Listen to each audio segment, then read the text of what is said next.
આભાર પ્રતિભાલ. નમસ્કાર દર્શક મિત્રો, આપના લોકપ્રિય કાર્યક્રમ મહામંથનમાં આપનું સ્વાગત છે. હું છું સુદાન ગઢવી. મિત્રો, આવતીકાલે 8 ડિસેમ્બર સમગ્ર દેશમાં બંધનું એલાન આપવામાં આવ્યું છે. કારણ કે કૃષિ બિલના વિરોધમાં દેશભરના ખેડૂતોએ દિલ્હીમાં ધામા નાખ્યા છે અને દિલ્હીની કડકડતી ઠંડીમાં લાખો ખેડૂતો આંદોલન કરી રહ્યા છે. ખેડૂતોની માંગ છે કે કેન્દ્ર સરકાર દ્વારા લાવવામાં આવેલા ત્રણેય કૃષિ બિલ પરત લેવામાં આવે અને ખેડૂતોને સ્વામિનાથન કમિટીની ભલામણને આધારે ટેકાના ભાવ ચૂકવવામાં આવે. ખેડૂતો પોતાની માંગને લઈને અડગ છે, જ્યારે સામે પક્ષે સરકાર પણ નમતું જોખવાના મૂડમાં નથી. એટલે જ ખેડૂતોએ ભારત બંધનું એલાન આપ્યું છે અને આ ભારત બંધમાં વિપક્ષે ટેકો જાહેર કર્યો છે. આવામાં હવે આ ખેડૂતોના આંદોલનને કેટલું સમર્થન મળશે એ મહત્વનો મુદ્દો બની રહ્યો છે, કેમ કે ભારત બંધમાં પણ ભાગલા પડી રહ્યા છે. ભાજપ સમર્થિત એપીએમસી અને યુનિયનો બંધને સમર્થન નથી કરી રહ્યા, જ્યારે કોંગ્રેસ સમર્થિત સંસ્થાઓએ બંધને ટેકો જાહેર કર્યો છે. આ જ મુદ્દા પર છે આજની ચર્ચા મારી સાથે.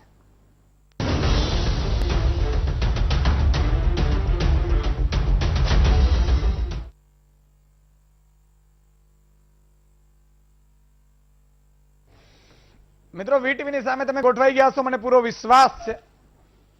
અને આજે જ આપણે કેટલીક ચર્ચાઓ કરવાના છીએ. એ મુદ્દે હું આપને થોડું પહેલા એટલા માટે થોડી જાણકારી આપી દઈ કે જેથી કરીને તમને વસ્તુની વિષયની ખબર પડી જાય. આજે આંદોલન ચાલુ છે, ત્યાં આપણે ત્યાંથી પણ એક મહાનુભાવ જોડાશે, ખેડૂત આંદોલનકારી. અને અહીંયા ગુજરાતમાં આવતીકાલે આમ તો ભારત બંધનું એલાન છે. ગુજરાતમાં ભાજપ શાસિત છે. આવતીકાલે કલમ 144 લાગુ કરી દેવામાં આવી છે. એટલે કે 4 વ્યક્તિઓથી વધુ, 144માં એવું હોય કે 4 વ્યક્તિઓથી વધુ કોઈ ભેગા ન થઈ શકે, એટલે જાહેરનામું બહાર પાડી દેવામાં આવ્યું છે. અને જો ભેગા થાય તો તેને અટકાયત કરી લેવામાં આવે. આ કલમ 144 છે. અને એ અંતર્ગત આવતીકાલે ભાજપ સમર્થિત જે એપીએમસી છે એ બધી ચાલુ રહેવાની જાહેરાતો કરી છે. ભારતીય કિસાન સંઘે પણ બંધને સમર્થન નથી કર્યું, જ્યારે કોંગ્રેસના જે એપીએમસી છે ત્યાં કેટલીક જગ્યાએ ભાજપની પણ બંધને એલાન કર્યું છે, કેટલીક જગ્યાએ નથી કર્યું. કેટલીક પાર્ટીઓ છે જે કોંગ્રેસ, તૃણમૂલ કોંગ્રેસ, રાષ્ટ્રીય જનતા દળ, રાષ્ટ્રીય લોકદળ, તેલંગાણા રાષ્ટ્રીય સમિતિ, આમ આદમી, સીપીઆઈ, સીપીઆઈએમ, એનસીપી, આ બધાએ ભારત બંધને ટેકો જાહેર કર્યો છે. Samajwadi party, Bahujan Samajwadi party, Shivsena, DMK, Telugu Desam party, MNM અને આરએલપી આ બધાએ સમર્થન જાહેર કર્યું છે.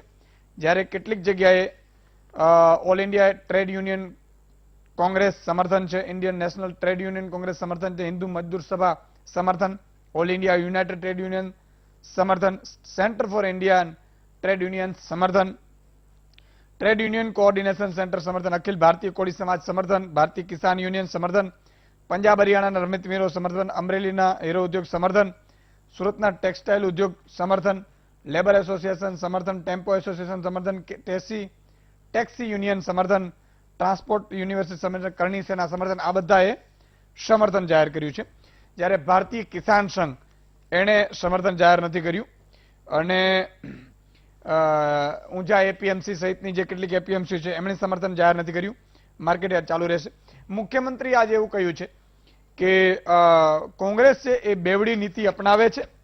અને એમણે એવું કહ્યું કે શરદ પવારે જ્યારે કૃષિના મંત્રી હતા યુપીએ સરકારમાં, એમણે પોતે લેટર લખ્યો છે ખેડૂતોને આ ચુંગાલમાંથી મુક્ત કરવાનો.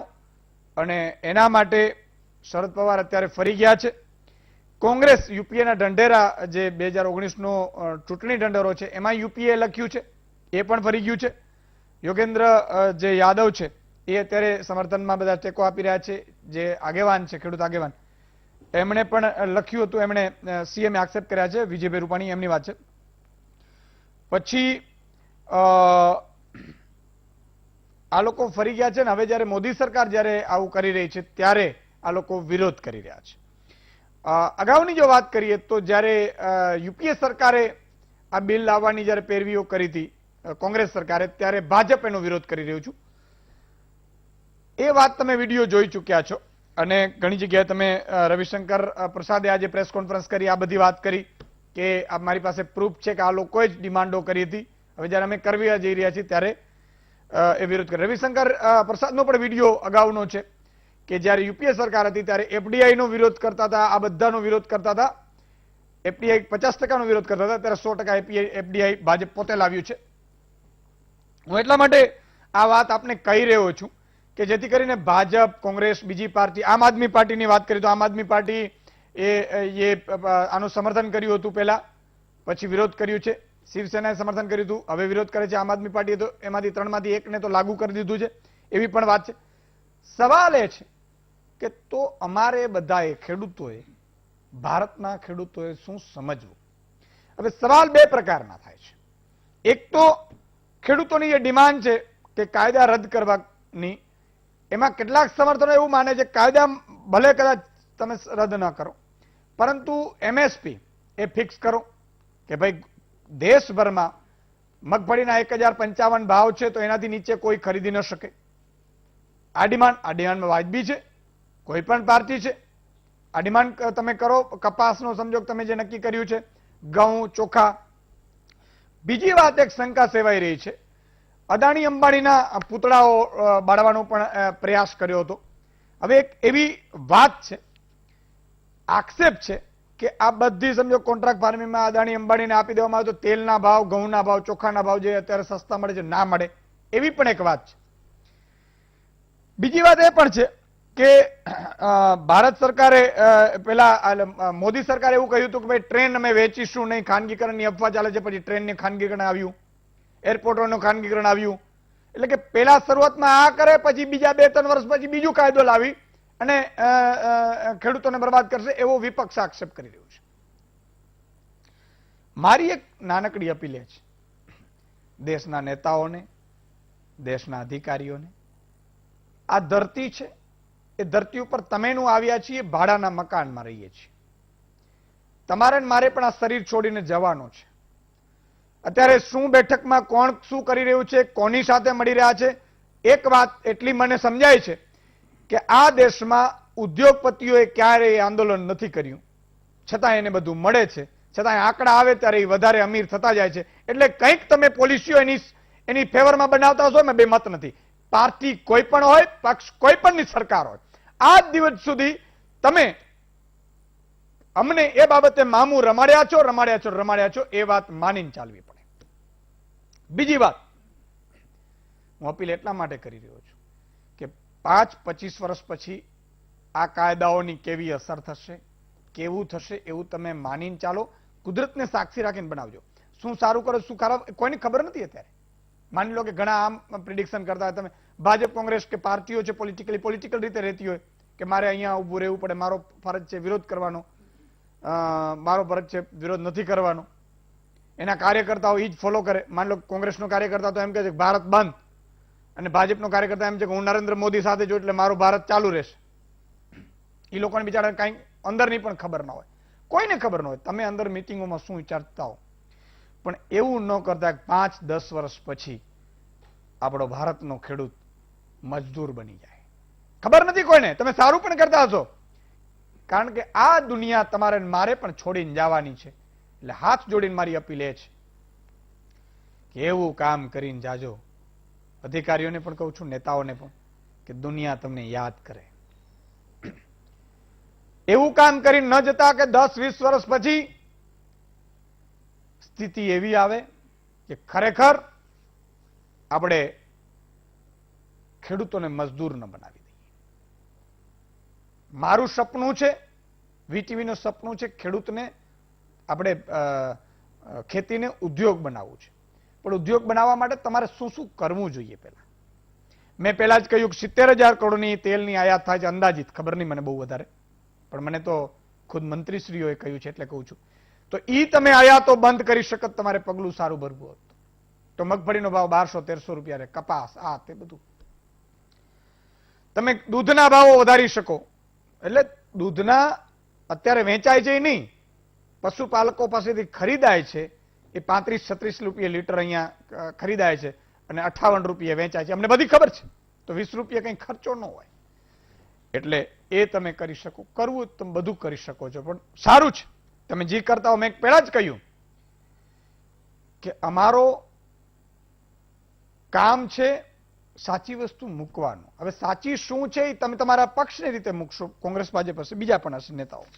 એટલે આ તમામ મુદ્દા પર ચર્ચા કરવી છે. આપણી સાથે 6 મહાનુભાવો જોડાયા છે. અત્યારે 4 જોડાઈ ચૂક્યા છે. ભરતભાઈ બોગરા છે, ભાજપના નેતા છે. યુવરાજસિંહ રાણા કોંગ્રેસના નેતા છે.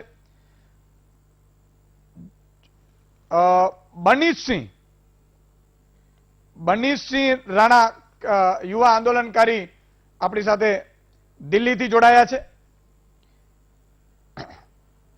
અને R.A. સેરસિયા પૂર્વ ખેતીવાડી નિયામક એ આપણી સાથે જોડાઈ ચુક્યા છે. બીજા 2 મહાનુભાવો પણ જોડાશે. शुरुआत में बनी सिंह जी मैं आपके पास आना चाहूंगा कि किस तरह का वहां पे माहौल है, कितने जगह से किसान वहां पे पहुंचे हुए हैं, किसानों की क्या यही मांग है कि ये कानून तीनों तीन रद्द किया जाए या उसमें सुधार किया जाए? ऐसी भी एक बात चल रही है कि जो आज इस टाइम जो विरोध कर रहे हैं पक्ष, वो भी एक दिन यही कानून लाना चाहते थे.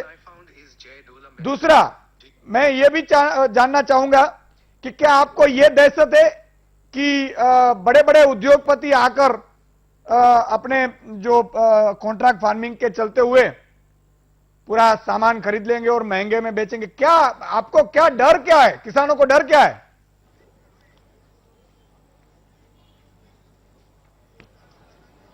देखिए, सबसे पहले तो मैं आपको बताना चाहूँगा, आपने यहाँ का अभी जो माहौल पूछ रहे हैं वो मुझे बताने की ज़रूरत नहीं है. यहाँ तकरीबन देश भर का सब किसान अब पहुँच चुका है. ये मूवमेंट केवल अब पंजाब हरियाणा किसानों की नहीं है, देश भर से किसान अब यहाँ पे पहुँचना शुरू हो गए हैं. आज ही मैं देख रहा था गुजरात के किसान यहाँ पहुँच चुके हैं, राजस्थान में बड़ी तादाद में किसान यहाँ पे पहुँच रहे हैं. और जो बड़ी बात है वो ये बात है, अगर सरकार सोच रही है कोई अमेंडमेंट का कोई प्रावधान लेके आएंगे, कमेटी की बात सब हमारे लोगों से चल रही है कि कमेटी बनाएंगे, इसमें संशोधन करेंगे, तो हमें झुंझुनू नहीं चाहिए. ये जो हमेशा कमिटमेंट वाली बातें होती हैं, हमें इसमें कोई संशोधन चाहिए ही नहीं. मैं आपको पहले क्लियर करना चाहता हूँ ये बात. हमें ये तीनों बिल रद्द चाहिए. हमें कुछ भी चीज़ें अपनी किसानियत की हमें सरकार के हाथ में नहीं चाहिए. हमें कोई ऐसा बिल नहीं चाहिए जो हमसे बिना पूछे बना हो, जिसमें हमें कोई फ़ायदा ना हो, जिसमें हमारे MSP हमें श्योर ना किए हों. तो हमें ये जो बिल है किसी भी हालत में वापस करवाना है. इससे अगली बात जो मैं आपको बताता हूँ, मैं अभी सुन ही रहा था, थोड़ा बहुत गुजराती भी समझ में आ जाती है. अभी थोड़ी देर पहले बात ही चल रही थी. देखिए, ये सरकार का हमेशा से रहा है, रणनीतियाँ जो इनकी रही हैं, षड्यंत्र जो रहे हैं कि जो ये पार्टीशन करके जो चीज़ों को आगे लेके आते हैं, कभी विवाद करते हैं धर्म के नाम पर, कभी जाति के नाम पर. लेकिन अब मैं आपको बताना चाहूँगा, इस मूवमेंट को भी ख़त्म करने के लिए इसको कभी खालिस्तान से जोड़ दिया, कभी किसी और पार्टी से जोड़ दिया. देखिए, हमें किसी भी पार्टी का कोई भी हमें सिंबल अपने इस मूवमेंट में नहीं चाहिए. Being a farmer it's self a class. आज सरकार को ये बात समझ लेनी चाहिए. दूसरी जो मैं आपको बड़ी बात ये बोल रहा हूँ, ये जो हमारा धरना है, जो हमारा प्रोटेस्ट है, अभी तक शांतिपूर्ण चल रहा है. इसमें आपने देखा होगा कोई भी अभी तक कोई ऐसी कैजुअलिटी नहीं है हम लोगों की तरफ से. आप आने जाने का अब रास्ता देखिए, हम यहाँ पे जो लोकल आदमी रहते हैं वो आराम से निकल के आ रहे हैं, जा रहे हैं. और जो सरकार को अगर ये लग रहा है कि हम भाई बॉर्डर पे आके बैठे हैं, हम दिल्ली नहीं जा सकते हैं या हम कोई दबाव नहीं बना सकते हैं, तो सरकार की बहुत बड़ी भूल है. इसको अपने दिमाग से, दिलो दिमाग से सरकार को निकाल देना चाहिए. दिल्ली केवल एक कदम हमसे दूर है, ये आप भी जानते हैं. मगर हमें जो भी चीज़ करनी है, हमें कानून के अंदर रह के करनी है. ये एक बड़ा हम सुनहरा मौका हमने सरकार को दिया है. जो गलती सरकार से हुई है इसको सुधारने का सुनहरा मौका है.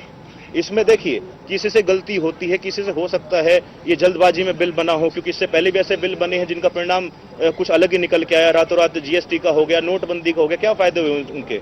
आप भी देखते हैं देश की अर्थव्यवस्था कहाँ से आ गई. आज तक नेगेटिव में कभी गई थी, ये माइनस में इतना पहुंच गया कि मुझे ये समझ नहीं आ रहा अर्थव्यवस्था कैसे स्ट्रांग हो गई. अब जो देश की रीढ़ की हड्डी है, जो किसान है, अब उसको तोड़ने की बातें चल रही हैं. तो ये जो है, हमें कोई इसमें अमेंडमेंट जैसी कुछ भी चीज़ नहीं चाहिए.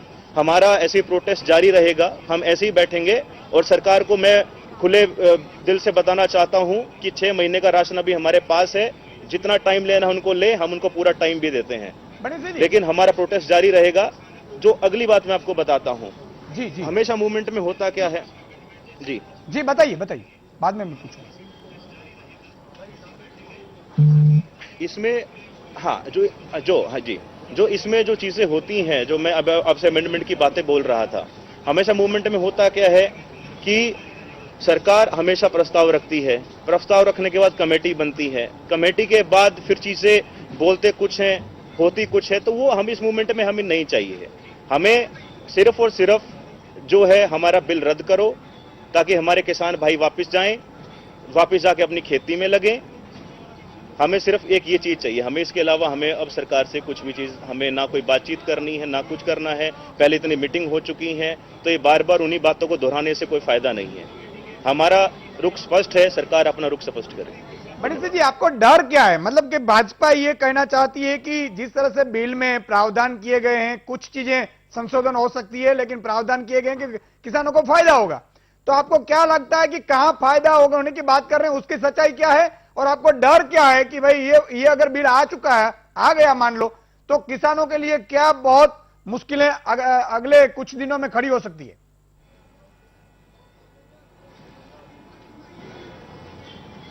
अच्छा देखो, नहीं, किसानों के लिए, हमारे लिए तो हमेशा से मुश्किलें खड़ी रही हैं। ये तो बात ही अलग है कि मुश्किलें क्या खड़ी होंगी, लेकिन जो एमएसपी वाला जो मामला है, एमएसपी पे अश्योर्ड क्यों नहीं कर रहे हैं कि हमारा एमएसपी से ऊपर ही रहेगा। अब नीचे का अश्योरिटी क्या है? अब 2100 रुपए है, अब वो 18 को है। अब मैं कल परसों भी देख रहा था, कुछ किसान भाई फसल लेके गए थे कि ये तो काला है, ये तो ये हो गया, ये तो 11 से ऊपर नहीं जाएगा, तो 1200 रुपए से क्विंटल से ऊपर नहीं जाएगा। तो ये चीजें हमें नहीं चाहिए। ये जो निजीकरण करने की जो प्रक्रिया चल रही है, इसे हम सब, सिर्फ मैं ही नहीं, सिर्फ किसान ही नहीं, इससे अब पूरा देश को ये बात समझ में आ चुकी है।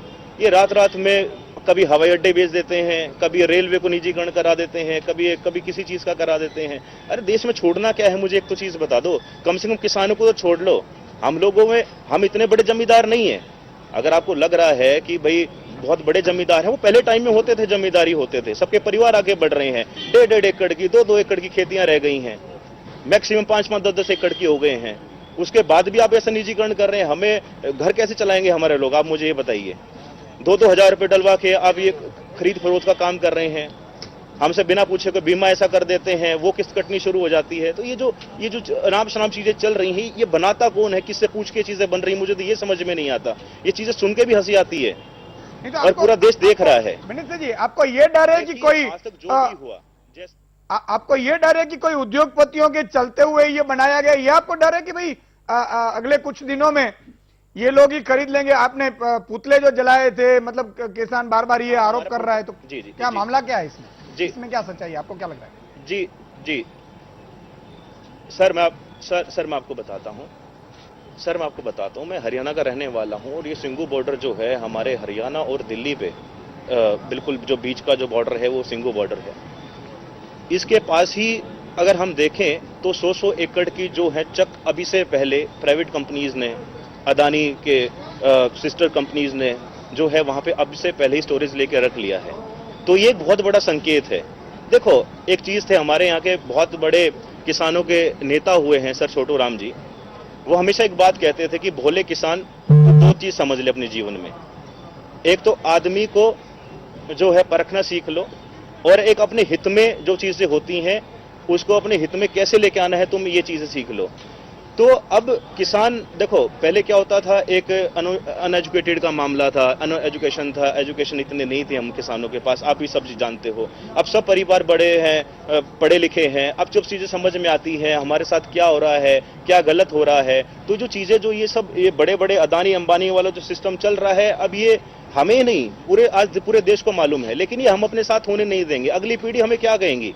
आप ये देखिए, आज आपने सर पूरी अर्थव्यवस्था खराब कर दी देश की, आपसे कुछ हो नहीं पा रहा है देश में। मैं चलो अर्थव्यवस्था तो छोड़ ही दो, अब जो बिल्कुल रीढ़ की हड्डी है, जो बैकबोन तो किसानियत को बोलते हैं, अब आप उनको ही मारने का काम कर रहे हैं। तो ये देश सर्वाइव कैसे करेगा? मैं ये पूछना चाहता हूं आज इस केंद्र की सरकार से। बनिस्टर जी, एक आरोप ये भी किसानों पर लगाया जा रहा है कि भाई किसान का जो पूरा ये आंदोलन है वो पॉलिटिकल पार्टियां ने हाईजेक कर लिया या तो पॉलिटिकल पार्टियां करवा रही है, इसमें क्या सच्चाई है या तो ये भी भ्रम है? भ्रम क्या है?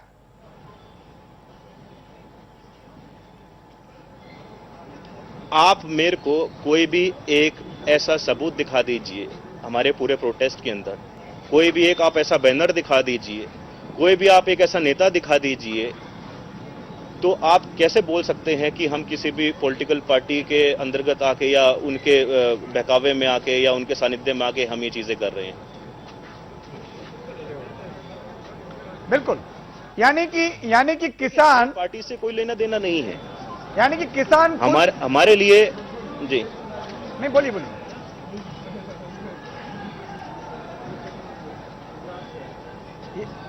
नहीं आप बोलिए। यानी कि किसान खुद समझ रहा है, अब किसान ने खुद ने आंदोलन शुरू किए और किसान न्याय मिलने तक आंदोलन जारी रखा, यही आप कहना चाहते हैं?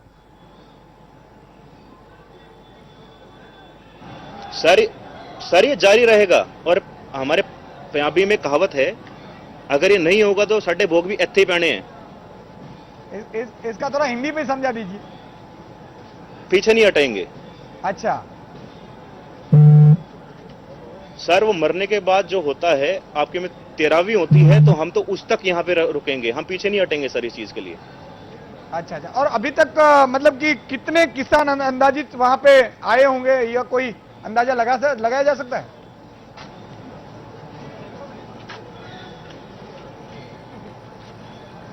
सर तकरीबन मैं समझता हूं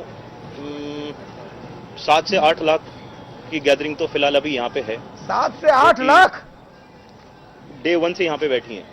ओह, आने जाने वाले जो रहते हैं तकरीबन सर है पूरा, अभी जो मूवमेंट देखो आप पूरा आपके, और तकरीबन मैं जहां तक मानता हूं 5 से 10 हज़ार तो ट्रैक्टर हैं, ट्रॉली हैं यहाँ पे। ओह वाह, यानी कि ये जो आंदोलन है वो स्वयंभू है, कोई हाईजेक किया हुआ नहीं है, क्योंकि इतनी नहीं, वरना तो ये अगर मान लो कि मुझे या तो आपको 50-100 रुपया देकर लेकर आए होते तो कब से चले जाते होते। देखो ये बड़ी सर ये बड़ी शर्म की बात है, अगर ये कोई बोल भी रहा है आपको तो उसको बोलना चाहिए कि थोड़ी तो शर्म, अगर इंसानियत बची हो जीवन में तो थोड़ी सी शर्म खानी चाहिए इस बात पे। आपके देश का किसान है और आप उसको फिर भी पॉलिटिकल रंग दे रहे हैं, इससे ज्यादा मैं क्या बोलूं उन लोगों को। बिल्कुल, बहुत बहुत शुक्रिया। कभी जोड़ देते हैं, कभी किसी चीज से जोड़ देते हैं। यस बनीजीत जी, शुक्रिया। આજ વાત છે આખી ભરતભાઈ બોગરા પણ આપણી સાથે છે। ભરતભાઈ, અત્યારે આંદોલનકારી ત્યાંથી બનજીતસિંહ રાણા કે જેઓ પોતે ત્યાં ડે 1 થી આંદોલન કરી રહ્યા છે, 7 થી 8 લાખ ખેડૂતો ત્યાં પહોંચ્યા હોવાનો તેમનો દાવો છે। તેમની એક વાત છે કે ભાઈ જે રીતે ધીરે ધીરે આ ખાનગીકરણ પહેલા કહેતા નથી, માની લો કે રેલવેમાં પહેલા કહ્યું નહીં, એવી વાત હતી કે રેલવે ખાનગીકરણ છે, તો ના કોઈ જ નહીં થાય, અફવા છે, અને રેલવે ધીરે ધીરે ખાનગીકરણ થઈ એર ઇન્ડિયા થઈ રહ્યું છે। એટલે આ લોકોને થોડી શંકા છે કે આજે આ બિલ આવ્યું પછી આવતીકાલે પછી મોટી કંપનીઓને આપી દેશે ને, એટલે તમે આ શંકાનું કઈ રીતે સમાધાન કરાવશો?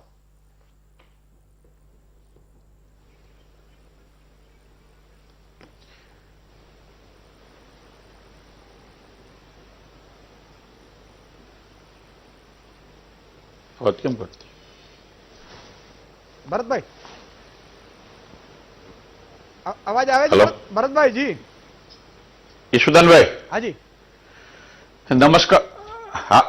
હા નમસ્કાર ઈશુદાનભાઈ, સૌથી પહેલા તો મારે વીટ ટીવીના માધ્યમથી અને આપના મંચથી ખેડૂતોને વિનંતી કરવી છે કે જે અનુમાનો અને અટકળો રાજકીય પક્ષોના દ્વારા કરવામાં આવે છે, ખેડૂતોને ખોટી રીતે ભરમાવવામાં આવે છે, ખેડૂતો એમાં ક્યાંય પડવાની જરૂર નથી। એટલા માટે કે જે બિલ લાવી છે ભારતીય જનતા પાર્ટીની સરકાર, એ કોંગ્રેસે 19ની ચૂંટણીના ઢંઢેરામાં પણ લખ્યું હતું અને એના 17 નંબરના પેજ ઉપર આજે પણ ઓનલાઈન જોવા મળે છે। અને બીજું, ખેડૂતના દીકરા તરીકે હું વેપારી પણ છું અને ખેડૂત પણ છું। મને ખબર છે કે જે રીતે એપીએમસીના એક્ટના કારણે એક એપીએમસીના ટેરિટરીમાંથી બીજો વેપારી માલ નહોતો લઈ શકતો, એક રાજ્યમાંથી બીજો રાજ્યમાં વેપારી માલ ના લઈ શકે, તો આ કાયદાનાથી મુક્ત વેપાર થશે, ખેડૂતોને એનો પૂરો ફાયદો મળવાનો છે। બીજી વાત રહી એમએસપીની, તો ચોક્કસપણે એમએસપી કે બંધ કરી દેશું એવું પ્રાવિધાનમાં નથી.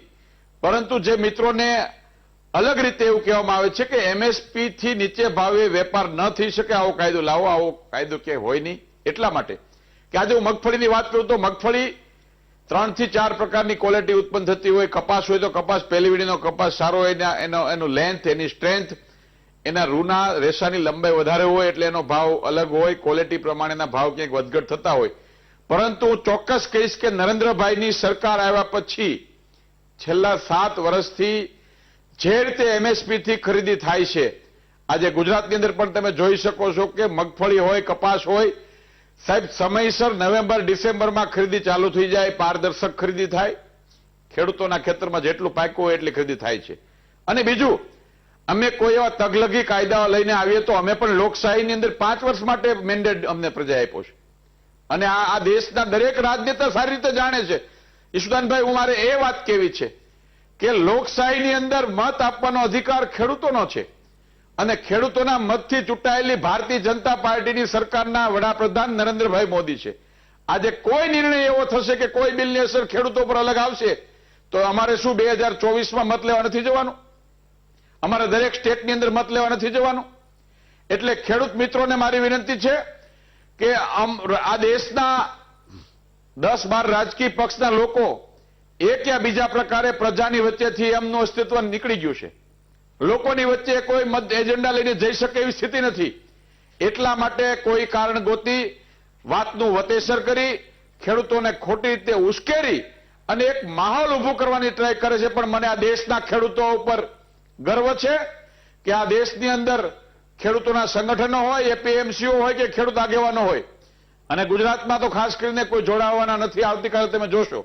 એટલા માટે કે જે રીતે ગુજરાતની અંદર પહેલી વખત નરેન્દ્રભાઈ મુખ્યમંત્રી બન્યા ત્યારથી 2013 સુધી મુખ્યમંત્રી ત્યાર સુધી 12 વર્ષ સુધી દર વખતે અદાણી અંબાણીની વાતો કરીને લોકોને ઉશ્કેરતા. પણ ગુજરાતની શાણી જનતાએ 25 વર્ષથી એક ધારું ભારતીય જનતા પાર્ટીનું શાસન લાવે છે. શું કામ? કે અમે ખેડૂતોને વીજળી આપી છે. અમે ખેડૂતોનું ઉત્પાદન કેમ વધારે આવે? ભૂતકાળમાં 10 લાખ કરોડનું ઉત્પાદન આવતું, આજે 1,70,000 કરોડનું ઉત્પાદન આવે છે. મગફળી 10 લાખ મેટ્રિક ટન થતી, આજે 40 લાખ મેટ્રિક ટન ગુજરાતમાં થાય છે. કપાસ 1 કરોડ ગાંસડી થાય છે. શું કામ થાય છે? કે સરકારના એવા નિર્ણયો છે જેના કારણે ખેડૂતો સમૃદ્ધ થયા છે. એક વાતાવરણ ઉભું કર્યું છે સરકારે. ખેડૂતને એનું ઉત્પાદન વધારે આવે, એના માલનો પોષણક્ષમ ભાવ આવે. અને આ બિલો લાવ્યા છે, આ કાયદા લાવ્યા છે ખેડૂતો માટે, એના હિત માટે ને એની આવનારી પેઢી માટે લાવ્યા છે. આ દેશ ખેડૂત પ્રધાન દેશ છે. 125 કરોડની વસ્તીમાં 80 કરોડ લોકો ખેતી કરે છે અને ખેતી સાથે જોડાયેલા લોકો છે. અને એની વચ્ચેથી અમે ચૂંટાઈને આવ્યા છીએ. અમારા સાંસદ સભ્યો, ધારાસભ્યો, અમારી રાજ્યોની અંદર સરકાર, અમે દરેક પરિસ્થિતિને જાણીએ છીએ. અમે લોકોના સુખે સુખી અને લોકોના દુઃખે દુઃખી. આ પ્રકારની શાસન વ્યવસ્થાવાળી ભારતીય જનતા પાર્ટીની સરકાર હોય ત્યારે અદાણી અંબાણીના પૂતળા બાળવાથી કે દેશની અંદર અલગ પ્રકારના માહોલ ઉભો કરવાથી દેશનું ડેવલપમેન્ટ નથી થવાનું. આજે વિશ્વના જવાબદાર લોકો, વિશ્વના વિકસિત દેશના લોકો એમ કહે છે કે હિન્દુસ્તાનની અંદર નરેન્દ્ર મોદી નિર્ણય કરે છે, નિર્ણયની પ્રશંસા ચારેકોર થાય છે. હું ચોક્કસપણે કહીશ કે ખેડૂતોના આ નિર્ણયમાં નરેન્દ્રભાઈ ખૂબ દીર્ઘદ્રષ્ટિ વિચારી છે. ખેડૂત મિત્રોએ કોઈ ચિંતા કરવાની જરૂર નથી.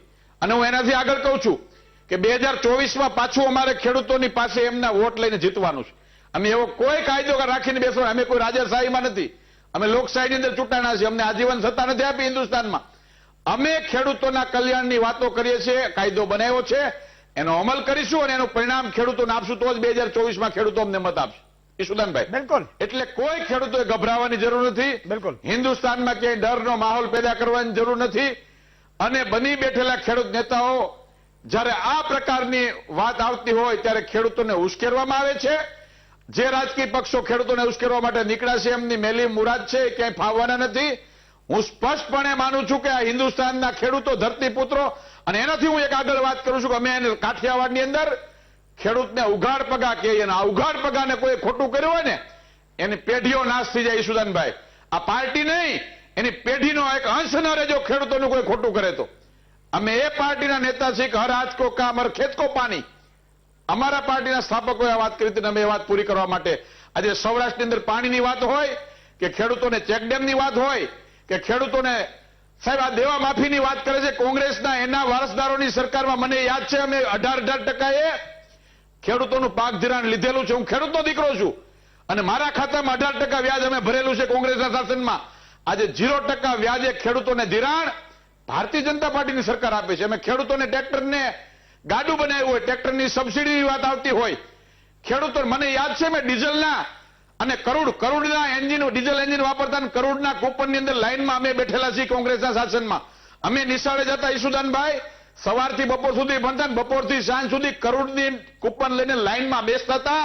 આ કોંગ્રેસનું શાસન હતું. આજે ભારતીય જનતા પાર્ટીના શાસનમાં છેલ્લા 12 વર્ષથી 15 વર્ષથી દર વર્ષે 1 લાખ ઇલેક્ટ્રિકના કનેક્શન ખેડૂતને આપીએ છીએ. એટલું નહીં, ગુજરાતની અંદર ભૂતકાળમાં વર્ષે 10-66 કેવીના સબ સ્ટેશનો બનાવતા, ઇન્ફ્રાસ્ટ્રક્ચર નહોતું વીજળી આપવા માટે. આજે ભારતીય જનતા પાર્ટીની સરકારે વર્ષે 100 થી 150 કેવી બનાવી અને આખા રાજ્યની અંદર કોઈ પણ ખેડૂતના ખેતરમાં જાઓ તો પૂરતા વોલ્ટેજથી વીજળી મળે આ પ્રકારનું ઇન્ફ્રાસ્ટ્રક્ચર બનાવવાનું કામ અમે કર્યું છે. અને અમે ખેડૂતના દીકરા છીએ, શાસનમાં બેઠેલા લોકો બિલકુલ ખેડૂત છે ને અમે એના સમર્થક છીએ. અમારી સરકારથી બિલકુલ ખેડૂતને 1% નુકસાન ક્યારે થાય એવો નિર્ણય અમે નહીં કર્યો હોય અને અમે કરશું ને ક્યાં નિર્ણયની ઇમ્પ્લિમેન્ટમાં અસર થશે ઓકે તો ખેડૂતના દીકરા તરીકે અમને ખેડૂતના હિતમાં નિર્ણય કરવામાં જરાય વાર નહીં લાગે. એટલે ખેડૂતોને બિલકુલ ક્યાંય ગભરાવાની જરૂર નથી, ખેડૂતોને ક્યાંય સંકોચ રાખવાની જરૂર નથી. આ દેશની અંદર જે પ્રકારે ડેવલપમેન્ટની રાજનીતિ ચાલુ થઈ છે એને સમર્થન આપીએ. અને હું એટલું ચોક્કસ કહીશ અંતમાં કે આપ જે રીતે વીટીવીના માધ્યમથી સરકારી તંત્ર હોય, ખેડૂત હોય કે નેતા હોય એને જે ઢંઢોળવાનું કામ ને જાગૃતિનું કામ કરો છો, હું તમને પણ અભિનંદન આપું છું. થેન્ક પણ યુ. સાથે સાથે મેં કીધું એમ અમે લોકશાહીની અંદર 24માં પણ પાછા ખેડૂતોના દ્વારે જવાના છીએ. બિલકુલ બહુ સાચી વાત કરી કે પાછા અમારે મત માંગવા જવું છે, રાજાશાહી તો છે નહીં. એટલે બહુ ભરતભાઈએ બહુ સાચી મુદ્દાઓ મૂક્યા છે. યુવરાજસિંહજી રાણા આપણી સાથે કોંગ્રેસના નેતા છે. તમે 2019માં ભરતભાઈએ કહ્યું કે તમારા ઢંઢેરામાં 7મા પોઈન્ટમાં આ છે. બીજું કે તમને શું ડર છે? માન લો કે આજે ચિદમ્બરમે 4 માંગણી મૂકી છે, માંગણી વાજબી છે કે ભાઈ કોર્પોરેટ કલ્ચર ના આવવું જોઈએ, એટલે કે ભાઈ એ ખરીદી લેશે તો બહુ પછી અઘરું પડશે, કારણ કે ડુંગળીમાં કાળાબજારીઓ નથી તો એ ડુંગળીમાં કાળાબજારીઓ કરીને 200 રૂપિયા પહોંચાડી દે છે. જો એ ઘઉં ચોખાને તેલમાં કરે તો આપણે જીવવું અગર મધ્યમ વર્ગ અઘરું પડી જાય. પણ કયા મુદ્દાઓથી તમે એમ માનો છો કે આને રદ કરવું જોઈએ? કારણ કે તમે પોતે અગાઉ આ કરી ચૂક્યા છો. ઈશુદાનભાઈ, ભરતભાઈ જે પહેલી વાત કરી કે ખેડૂતોને ભરમાવવામાં આવે છે અને રાજકીય પાર્ટીઓ આ કરે છે, એ તો ધળમૂળથી વાત એમની આ ખોટી છે. આગળ એક કિસાન નેતા સાથે પણ તમે વાત કરી ચૂક્યા છો. આમાં ક્યાંય કોઈ રાજકીય પક્ષો ઇન્વોલ્વ નથી. એ પક્ષોએ માત્ર ટેકો જાહેર કર્યો છે. કોંગ્રેસે એ આ આંદોલનને ટેકો આપ્યો છે. એમની જે માંગણીઓ છે એ વ્યાજબી છે, એટલે એ માંગણીઓને કોંગ્રેસ સમર્થન આપે છે.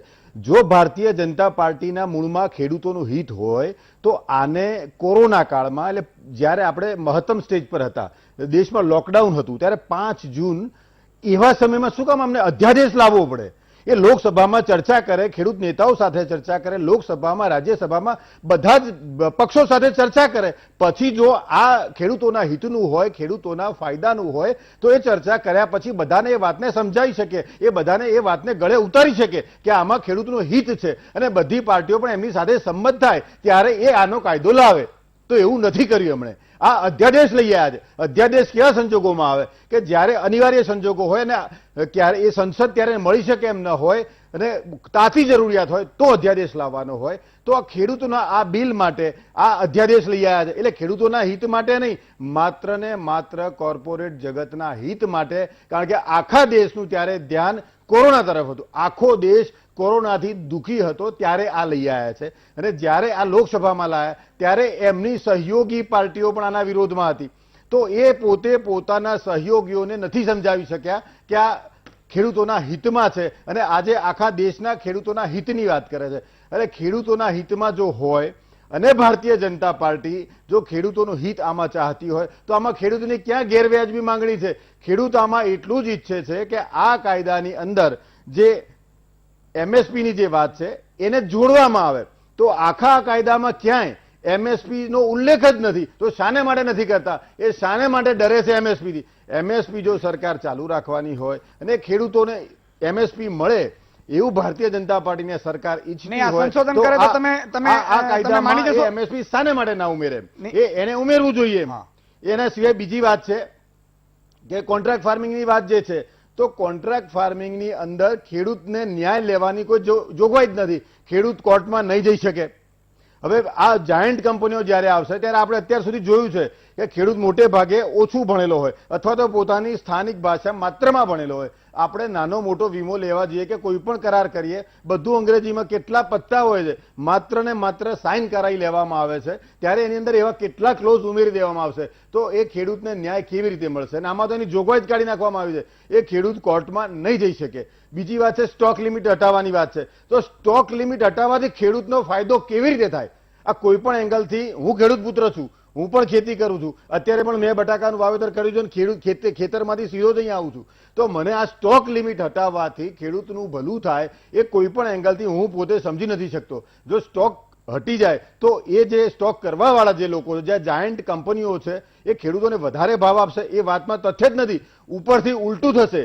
જે એના ઉપયોગ કરવાવાળા છે, જે શહેરી લોકો જે આનો ઉપયોગ કરે છે, એમને મોંઘું પડવાનું છે. એટલે આ ખેડૂતોના હિત નહીં પણ ખેડૂતોના સંપૂર્ણપણે અહિતની જ વાત છે. અને હમણાં ભરતભાઈ વાત કરી કે નરેન્દ્રભાઈ હંમેશા ખેડૂતોના હિતની વાત કરે, તો એક નાની મોટી એક બે વાત યાદ કરાવું. નરેન્દ્રભાઈ મોદી ગુજરાતના સીએમ થયા જ્યારે પ્રથમવાર, ત્યારે સૌથી પહેલું કામ એમણે ખેડૂતોના અહિતનું કામ, જે 500 રૂપિયા હોર્સ પાવરનો ભાવ હતો, એને તાત્કાલિક આવીને તરત 1100 રૂપિયામાં કરી દીધો હતો. 2016માં એ બીમા યોજના લઈ આવ્યા, પ્રધાનમંત્રી બીમા યોજના. ત્યારે ખૂબ ઢોલ નગારા પીટ્યા હતા કે આનાથી ખેડૂતનું ભલું થઈ જવાનું છે અને ગુજરાતમાં અને ભારતમાં ક્યારેય ખેડૂતને એની બીમાના પૈસા ના મળ્યા હોય એટલા પૈસા અમારી સરકાર આપવાની છે. પરિસ્થિતિ શું થઈ? આ બીમા યોજના એમની સંપૂર્ણપણે નિષ્ફળ નીવડી અને આખા દેશની વાતને તો જવા દો, ગુજરાતમાં આ યોજના આ વર્ષે બંધ કરી દીધી. કોઈને ખબર ના પડે એમ ચૂપચાપ આ યોજના આજે બંધ છે. આ વર્ષે ખેડૂત ઈચ્છે કે મારે વીમો લેવો છે, હું પણ ગયો હતો બેંકમાં કે ભાઈ વીમો લેવો છે, તો બેંક વાળા પ્રીમિયમ કાપવા આ વર્ષે તૈયાર નહોતા. પૂછ્યું કેમ? આટલા વર્ષ સુધી ફરજિયાત હતી. તો કે હવે મરજિયાત હતી, તો આજે લો ને, મરજિયાત અમારી લેવો છે વીમો તો લો ને. તો વીમો લેવા પણ તૈયાર નથી. એટલે આ જે યોજનાઓ મોટા છડેચોક જાહેર કરે કે આમાં ખેડૂતનો લાભ છે, ખેડૂતનો ફાયદો છે, એ એમાં કશું હોતું નથી અને સંપૂર્ણપણે ઉલટું હોય છે. નરેન્દ્રભાઈ મોદીનું એક સ્ટેટમેન્ટ મેં સાંભળ્યું છે कि मुझे रेलवे से सबसे ज्यादा प्यार मुझे है, रेलवे से सबसे प्यार मुझे है क्योंकि रेलवे पर मैंने चाय बेची है, मेरे जितना प्यार रेल से और कोई नहीं कर सकता. रेलवे का प्राइवेटीकरण नहीं होने वाला, ये सब झूठ फैलाया जा रहा है विपक्षों की ओर से. અને પરિણામ તમે અને હું અને દર્શક મિત્રો પણ જોઈ રહ્યા છો, આજે રેલવે પ્રાઇવેટ થઈ ચૂકી છે, રેલવે વેચાઈ ચૂકી છે.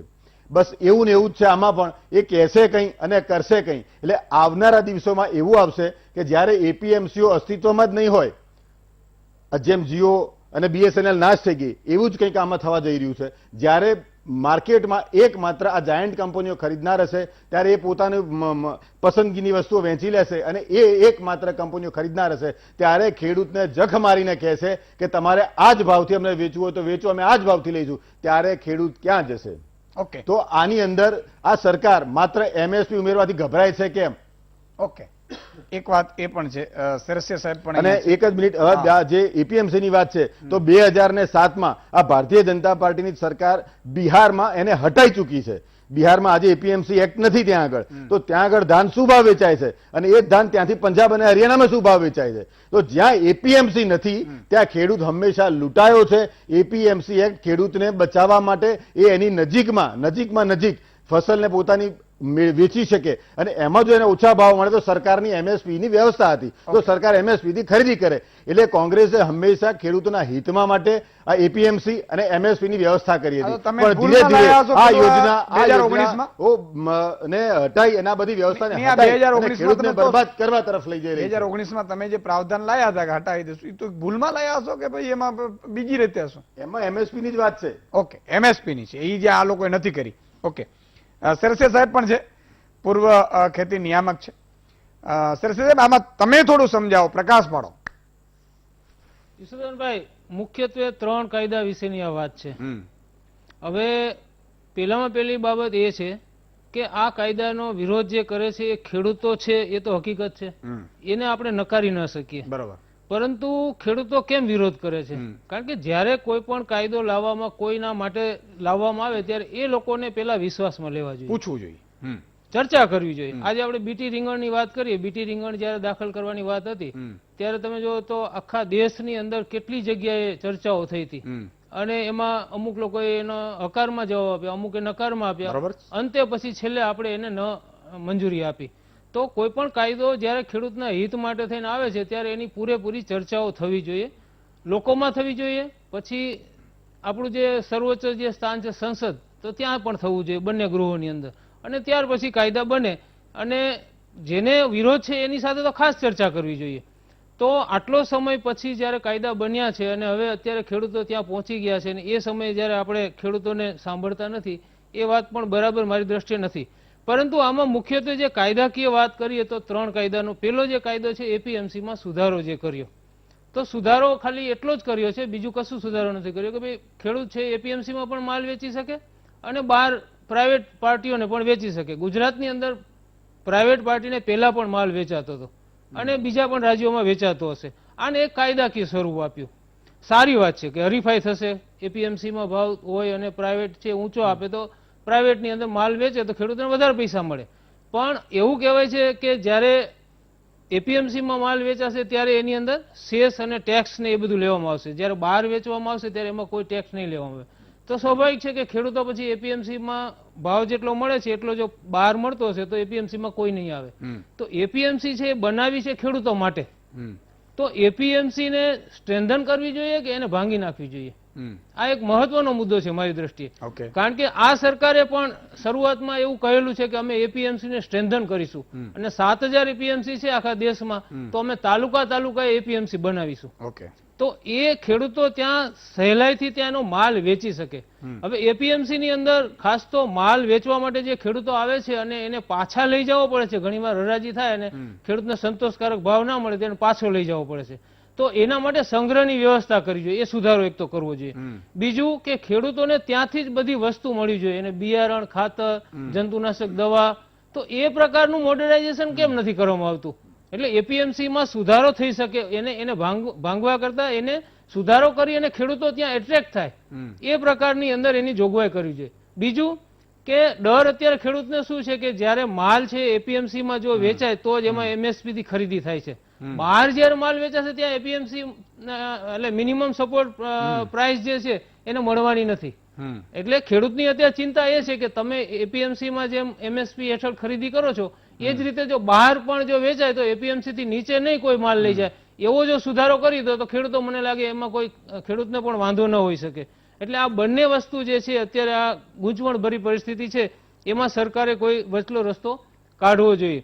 અને બીજું કે ભલે આપણે એપીએમસી ની વાત કરતા હોય અથવા તો એમએસપી ની વાત કરતા હોય, તો એમએસપી છે આપણે રાજ્યની વાત કરીએ કે દેશની વાત કરીએ તો 6 થી 8% જ વસ્તુ જે ટોટલ પ્રોડક્શન આપણું થાય છે એના 6 થી 8% લોકોને જ એનો લાભ મળે છે ખેડૂતોને, અને 10% થી વધારે ખરીદી કોઈ કોમોડિટીની અંદર થતી નથી.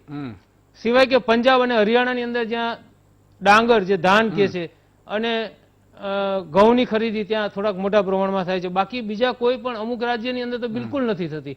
તો આજે એપીએમસી અને બીજું કે આ સરકાર પણ જ્યારે વિરોધ પક્ષમાં હતી ત્યારે એમણે એવું કીધું હતું કે એમએસપી જે છે એને કાયદાકીય સ્વરૂપ આપવું જોઈએ. તો એને કાયદાકીય સ્વરૂપ આપી અને કમ્પલસરી કરી નાખો ભાઈ આનાથી નીચે કોઈ જગ્યાએ સેલિંગ ના થવું જોઈએ, તો ખેડૂતો ખુશ થઈ જાય. હવે ઈસુદાનભાઈ બીજા જે કાયદાની વાત કરું, કરાર આધારિત ખેતી. હવે કરાર આધારિત ખેતી ગુજરાતની અંદર 2002માં આપણે કરાર આધારિત કાયદો આપણે લાવ્યા હતા અને એ હેઠળ અત્યાર સુધી કોઈ કરાર થયા નથી. કાયદાકીય રીતે જોઈએ અથવા તો જે કાગળ ઉપર જે કરાર થવા જોઈએ નથી થયા, એને છોડી દઈએ. પણ ચલો આ અત્યારે કરારનો કાયદો લાવ્યા તો એની અંદર ફક્ત બે ખેડૂત અને જે કરાર કરનાર છે એટલે કે કંપની હોય અથવા તો પ્રોડ્યુસર હોય એને છોડી દેવામાં આવ્યા છે. એટલે એમાં ત્રિપાંખીયો કરાર કરવો જોઈએ, એટલે કે સરકાર એની અંદર ઇન્વોલ્વમેન્ટ થાય કે 3 વચ્ચેનો કરાર કરવામાં આવે કે ભાઈ આમાં ડિસ્પ્યુટ ઉભો થશે તો સરકાર ઉભી રહેશે, એપીએમસી અથવા તો માર્કેટિંગ બોર્ડ છે એના થ્રુ થર્ડ પાર્ટી કરાર થવા જોઈએ. ટૂંકમાં 3 મળીને. અત્યાર સુધી શું હતું કે 2 જણા કરાર કરે કે વેપાર, હવે એમાં ડિસ્પ્યુટ ઉભો થાય તો શું કહે છે કે ભાઈ આના માટે થઈને સરકાર જે છે એ સબ મેજિસ્ટ્રેટ અથવા તો એ લેવલનો પ્રાંત અધિકારી અધિકારી, છે, હા. એનો નિકાલ કરશે. હું વાત કરું આપને કે નાના નાના ખેડૂત છે, આપણે રાજ્યની અંદર 85% નાના અને સીમાંત ખેડૂતો છે, અને આ બધા ખેડૂતો છે એ ક્યાં પહોંચશે? અને 55 લાખ ખેડૂતો, આપણે ગુજરાતની વાત કરીએ તો 55 લાખ ખેડૂતો માનો કે કરાર કરે અને ડિસ્પ્યુટ ઉભા થાય તો 55 લાખ ખેડૂતને આપણું આ તંત્ર પહોંચી વળશે? એટલે મુદ્દો આ છે કે સરકારે કરારની અંદર ઇન્વોલ્વ થવું પડે, બિલકુલ. તો મને લાગે છે ખેડૂતનો થોડો વિશ્વાસ બેસશે. ત્રીજો કાયદો જે છે એસેન્શિયલ કોમોડિટી એક્ટ નો જે છે એ વર્ષોથી 1955 થી આપણે ત્યાં ચાલે છે, એમાં કોઈ ઇસ્યુ નથી. જ્યારે સરકાર ધારે ત્યારે એમાં રિસ્ટ્રિક્શન મૂકી જ મૂકી શકે શકે. છે. તો એમાંય પણ મને લાગે છે સુધારો કરવાની કોઈ જરૂરિયાત હતી નહીં. પણ છતાં આજે તમે જો કે ડુંગળીનો ભાવ જ્યારે હા, વધારે મળવા માંડ્યો, નિકાસ થવા માંડી, તો સરકારે નિકાસ ઉપર પ્રતિબંધ મૂકી દીધો. તો ખેડૂતને તો ખરેખર ભાવ મળ્યા જ નહીં મારી દ્રષ્ટિએ. એ વચેટિયાઓ ખાઈ ગયા. તો બહુ સાચી વાત. તો મુદ્દો એ છે કે ખેડૂતને ખરેખર જો આપણે હિત ઈચ્છતા હોય તો ખેડૂતના જે કાયદા છે એની સાથે બેસી અને એનું નિરાકરણ ચોક્કસ લાવવું જોઈએ. અને ખેડૂતોને જ્યાં જ્યાં શંકા છે એ શંકાઓ એને દૂર કરો, નિરાકરણ લાવવું જોઈએ. તો મને લાગે છે કે આ બિલકુલ. વસ્તુ જે છે એનો નિકાલ આવી શકશે. બિલકુલ. હજી પણ મહાનુભાવો છે, હિમાંશુભાઈ ને આપણે મનસ્વીજી છે, પછી હજી ભરતભાઈ બીજા બધાનો ટર્ન લેવાનો છે, પણ નાનકડા વિરામનો સમય થયો છે. વિરામ બાદ દર્શક મિત્રો ક્યાંય જવાનું નથી, અગત્યની ખૂબ ચર્ચા છે.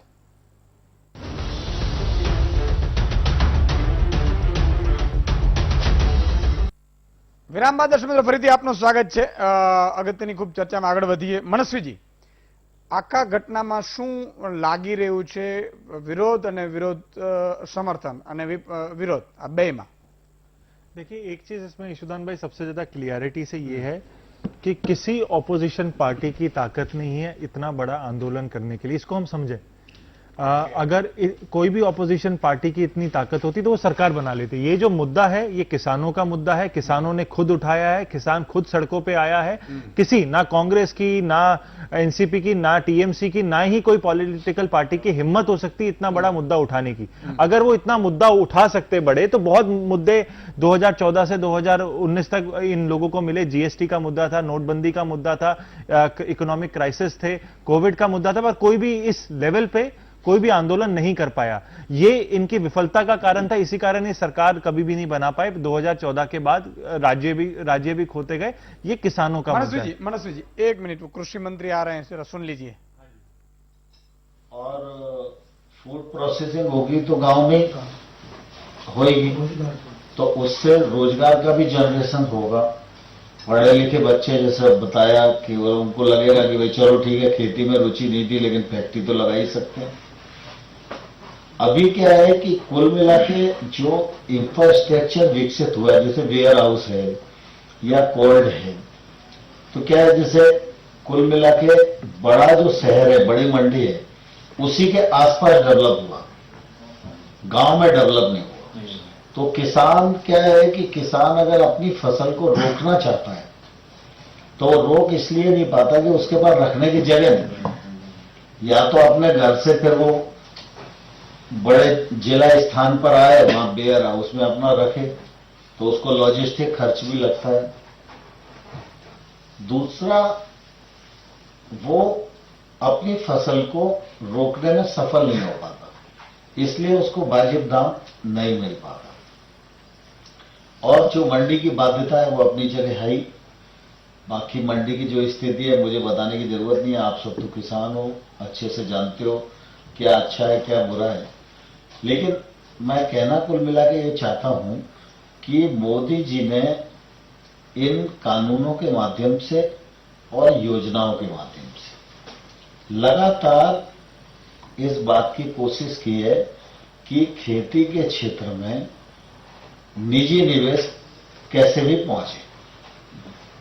अब ये 1 लाख करोड़ का, 1.5 लाख करोड़ का फंड है, चाहे वो फूड प्रोसेसिंग का हो, चाहे पशुपालन का हो, चाहे एग्रीकल्चर क्षेत्र की अधोसंरचना का हो. ये किसे मिलेगा? कोऑपरेटिव को मिलेगा, एफपीओ को मिलेगा, एग्री स्टार्टअप को मिलेगा.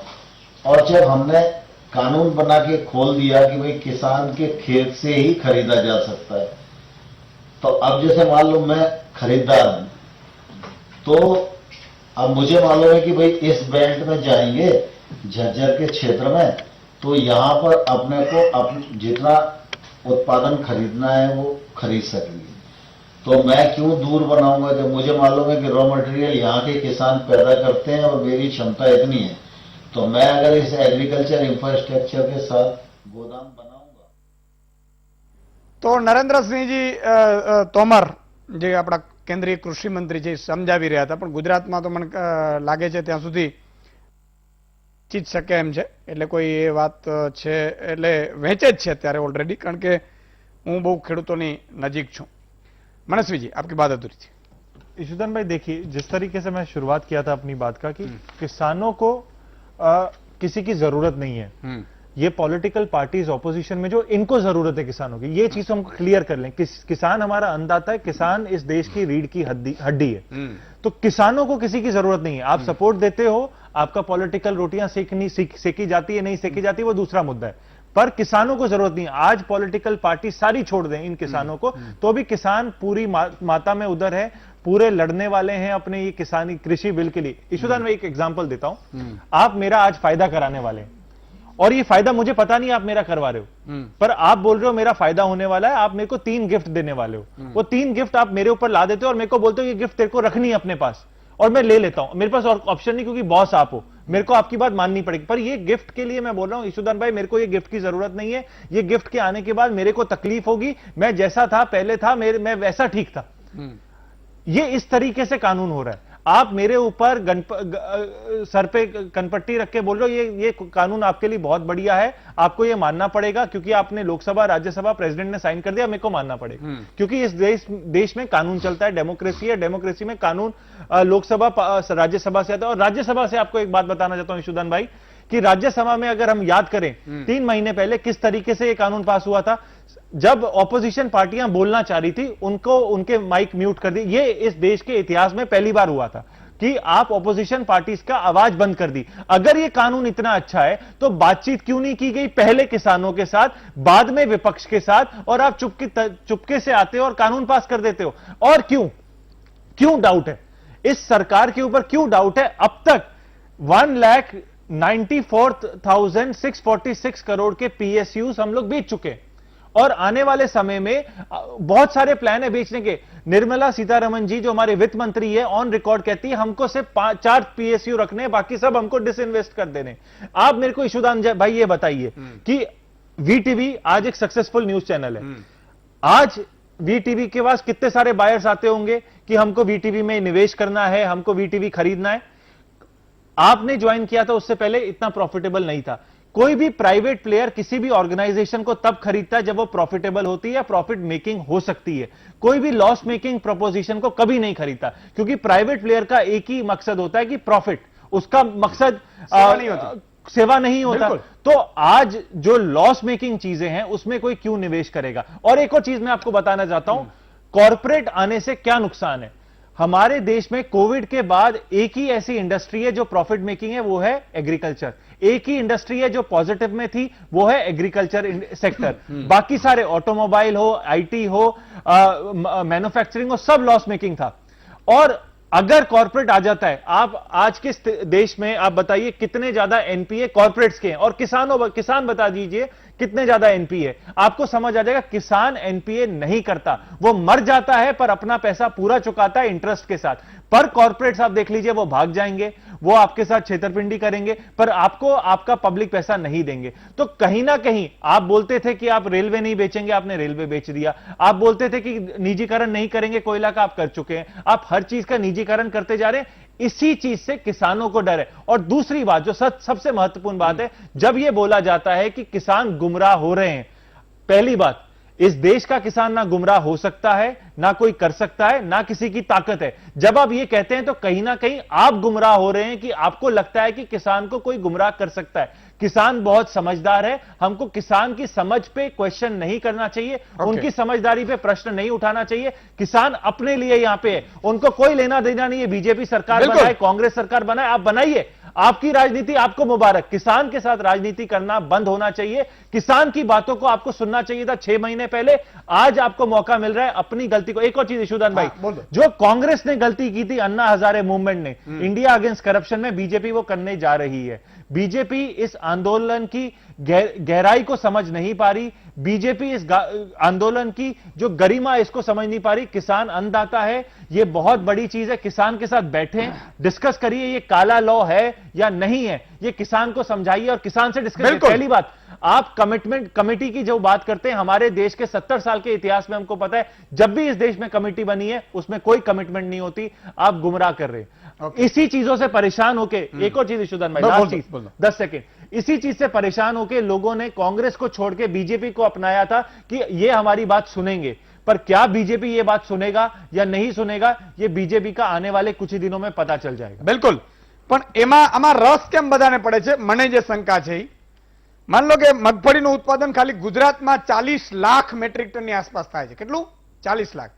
હવે મને એમાંથી સુદાન ગઢવીને 50 રૂપિયે મણે કમિશન મળે, મણે 50 રૂપિયા મને કમિશન મળે સાહેબ, તો 40 લાખ મેટ્રિક ટનમાં હું પૈસાવાળો હોઉં અને 20 લાખ મેટ્રિક ટન હું ખરીદી લઉં, એનો હું તેલ બનાવી નાખું અને તેલ બનાવીને વેચું તો કેટલો પ્રોફિટ થયો છે? હજારો કરોડમાં જાય છે, હજારો કરોડમાં. આ લોકો એવું ઈચ્છી રહ્યા હોય, માની લો કે કપાસ છે, પછી જીરું છે, હું એમ કહું છું 20,000 કરોડ મેં કમાઈ લીધા, હવે 20,000 કરોડની બીજી હું પેલી ખરીદી લઉં. મારું મતલબ એ છે, મને બહુ આમાં ખબર નથી, એટલા માટે ખબર નથી કારણ કે કેટલીક વસ્તુઓ પેટમાં હોય ને તો આપણે ખબર ન પડે કે બાળક દીકરી છે કે દીકરો છે, પણ સુવાવડ થયા પછી ચોક્કસ ખબર પડે. હું અપીલ કરીશ કે તમે જે પણ કરતા હશો, જે પણ ખબર નથી, પણ 5 વર્ષ પછી એવું ન થાય કે ખેડૂતે જે કપડાં પહેર્યા છે કપડાં પણ ઉતરી જાય. મેં પહેલા પણ કહ્યું છે, ગુજરાતમાં તો હજી હું ચીસો પાડીશ, વીટીવી છે, પાકીમાં કંપનીઓને ભગાડ્યા, એમ એક એક ખેડૂતને જો મને ખબર પડી તો ધ્રુજાવી દેશોમાં વાર નહીં લાગે. પણ મુદ્દો એ છે કે મારી પણ ક્યાંક લક્ષ્મણ રેખા હોય, મારી પણ બાઉન્ડ્રી હોય. બાઉન્ડ્રીથી પત્રકાર તો ધર્મ છે ત્યાં સુધી હું અહીંયાથી વટી ન શકું, પણ અલ્ટિમેટલી તમારી નિયત એવી હોવી જોઈએ, અથવા તમારી નિયત સારી હોય પણ કોઈ પાછળથી ગેમ કરતું હોય તો એ મને લાગે છે ખતરનાક ન થાય. કારણ કે આ એક જ એવી ઇન્ડસ્ટ્રી છે કે જ્યાં સાહેબ બિચારાનો દસ્તાવેજો ખોટા કરીને જમીનો વેચી નાખી છે ને, એવા કિસ્સાઓ મારી પાસે આવે છે. પણ મારા હાથ બંધાયેલા હોય છે, એમાં કંઈ કરી ન શકું. સગો ભાઈ પોતાના ભાઈની જમીન પોતાના નામે કરીને વેચી નાખ્યું, એવા કિસ્સા છે. કરશો શું તમે? અને કોર્ટમાં 20-20 વર્ષ ચાલે. એટલે મહેરબાની કરીને મેં પહેલા પણ કહ્યું કે આ નિયત તમારી સારી હોવી જોઈએ, કારણ કે આમાં 50 લાખ મેટ્રિક ટન કપાસ થતો હોય ને એ મને 50 રૂપિયા પણ કમિશન થાય ને તો ક્યાં જાય? એટલે એ બાબત છે. એટલે આ એક એવો ક્ષેત્ર છે જ્યાં રૂપિયા રોકો માલ મળે. જેમ શિક્ષણને હમણાં થયું, હેલ્થમાં ચાલે છે, હોસ્પિટલોમાં 200, 500 કરોડની પ્રોફિટો થાય છે. ડર એ છે કે મેં કીધું ને, ઘણા બધા શિક્ષણ લોકોને એવું છે કે સુદાનભાઈ તમે અમને માફી આપો છો, અમને બહુ ખરાબ લાગે છે. હું આજે પણ કહું છું કે 100 કરોડ રૂપિયા સંચાલકો ઈશુદાનભાઈ વીટીવીના અપીલના પગલે માફ કરે, વંદન કરું છું. જે 20 કે 25,000 કે 30,000ની ફી વાળા છે એ બધા જે શિક્ષણમાં જોડાયેલા છે એ બધાને મારા 6.5 કરોડ જનતા વતી અપીલ કરું છું ને હું વંદન કરું છું. તમારા કારણે શિક્ષણ ટકી રહ્યું છે. ખાનગી શિક્ષણ વાળાને તમને માફિયા નથી કહેતા, પણ જે લોકો 50 લાખ રૂપિયો ફી લઈને કાપી નાખે છે, વેતરી નાખે છે, એને માફિયા કહેવામાં આવે છે. તમને જરાય નથી કહેતા. એટલે કદાચ જો ભૂલથી પણ તમે એવું માનતા હોય તો ઈશુદાનભાઈ પણ તમારી માફી માંગે છે. એ શિક્ષણ વાળાને કે જે લોકો સેવા કરવા નીકળ્યા છે એમને માફિયા શબ્દ ક્યારેય યુઝ નથી કરવાનો. મેં પહેલા પણ કહ્યું છે, આજે પણ કહું છું અને અગાઉ પણ કહેતો રહીશ. પણ જે લોકો 50 હજારો ફી લે છે, લાખો રૂપિયાની ફી લે છે અને કરોડોમાં પ્રોફિટ કરે છે, એ માફિયા એક વાર નહીં 100 વાર કહું છું. વિરામ બાદ આવું છું, ક્યાં જતા નહીં.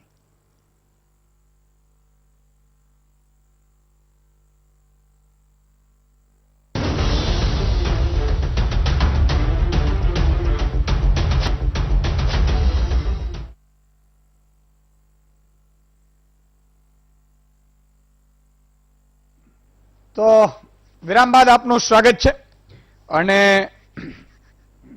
હિમાંશુભાઈ ઠક્કર પાસે જઈશ. આપણે પેલા એક દર્શક મિત્ર લેવું, રામદેવભાઈ જામનગરથી જોડાય છે. જી રામદેવભાઈ. જય માતાજી સુદાનભાઈ. જય માતાજી. તમે પ્રજાની બહુ સેવા કરો છો. થેન્ક યુ સાહેબ, તમે સમજો છો એ મારા માટે આશીર્વાદ સમાન છે. અમે 2 વર્ષથી તમને ફોનનો કોન્ટેક્ટ કરી પણ પહેલી વાર ફોન લાગ્યો. બોલો બોલો. હવે અમારો પ્રશ્ન સાહેબ એવો છે કે આ બધા એમ કે અમે મગફળી ખરીદી છે ટેકાના ભાવે, આ જામનગર જિલ્લાનો લાલપુર તાલુકો છે, એમાં ઓનીવાયમાં મગફળી એમાં ખરીદવાનું બંધ છે. બધા ખેડૂતની મગફળી એમની પડી છે. બરાબર. હા હા તો આ તો ખરીદતા નથી અને ખાલી કહે છે અમે ખરીદી છે અહીં. અને ગેખાલી ચણાની ખરીદી કરી હતી. બરાબર. તો ખાલી 25 મણ ચણા લીધા હતા. હવે તમે ઓની વિચાર કરી લો, 10 વીઘાના ચણા ત્યાં 25 મણ લીધા એટલે આપણી હાંચી ઉડાડી કહેવાય. બિલકુલ રામદેવભાઈ, તમારી પીડા છે એ પહોંચી ગઈ. ખૂબ ખૂબ આભાર. હિમાંશુભાઈ, તમે એક એઝ એ વકીલ છો, આ કાયદાને કઈ રીતે જોઈ રહ્યા છો? બીજું કે ફાયદો કે નુકસાન અને જોખમ અને લાભાલાભ? ઈસુદાનભાઈ, પહેલા કોઈ ભાઈ બોલતા હતા મને લાગે. ના, બોલો બોલો. હા હા, મને હું જયારે ચર્ચા સાંભળતો હતો ત્યારે આજે જ મેં એક સ્ટડી કર્યો હતો કે જેઓ એગ્રીકલ્ચર ડિપાર્ટમેન્ટના પિતામહ જેવા ગણાય છે, ગુરુચરણ દાસ, જેઓ પ્રોક્ટર એન્ડ ગેમ્બલના પણ સીઓ હતા. એટલે હું તો પહેલા મારું વક્તવ્ય આપું પહેલા કહી દઉં, મારા વિચાર જણાવું પહેલા કે હું કોઈ ભાજપના સક્રિય સભ્ય નથી કે પાર્ટીમાં નથી કે કોંગ્રેસમાં નથી. હું ખેડૂતોનો વકીલ છું. એટલે ખેડૂતોની જે દશા અને એમની દુર્દશા છેલ્લા ઘણા વર્ષોથી થઈ રહી છે એનો હું સાક્ષી છું. કારણ કે એક હમણાં જ ભાઈએ વાત કરી કે પ્રધાનમંત્રી ફસલ વીમા યોજના 2016માં આવેલી 1/4/2016, એમાં ખેડૂતો પાસેથી પ્રીમિયમ લઈ લીધું, બેંકોએ પ્રીમિયમ લઈ લીધું, જમા કર્યું અને ઇન્સ્યોરન્સ કંપનીને આપ્યો નહીં. આજે સાહેબ અમે 3-4 વર્ષથી કેસ લડતા આવ્યા છીએ, લડીએ છીએ. હજુ હમણાં જ એનું હિયરિંગ પત્યું છે, હજુ જજમેન્ટ નથી આવ્યું. એટલે સવાલ એટલો જ થાય છે કે ખેડૂતે દરેક ઇસ્યુ પર સહન કરવાનું આવે છે અને ઉપરાંત લડવાનું આવે છે. ત્યાં રાજ્ય સરકાર જોડે લડે છે, ત્યાં કેન્દ્ર સરકાર જોડે લડે છે. હવે જયારે ગુરુચરણ દાસને હું સાંભળતો હતો ને એમનું મેં જે સ્ટડી કર્યો એમાં એમને છે ને આ કાયદાનો હાર્દ સમજાવ્યું કે આ કાયદાના મૂળભૂત તત્વો શું છે.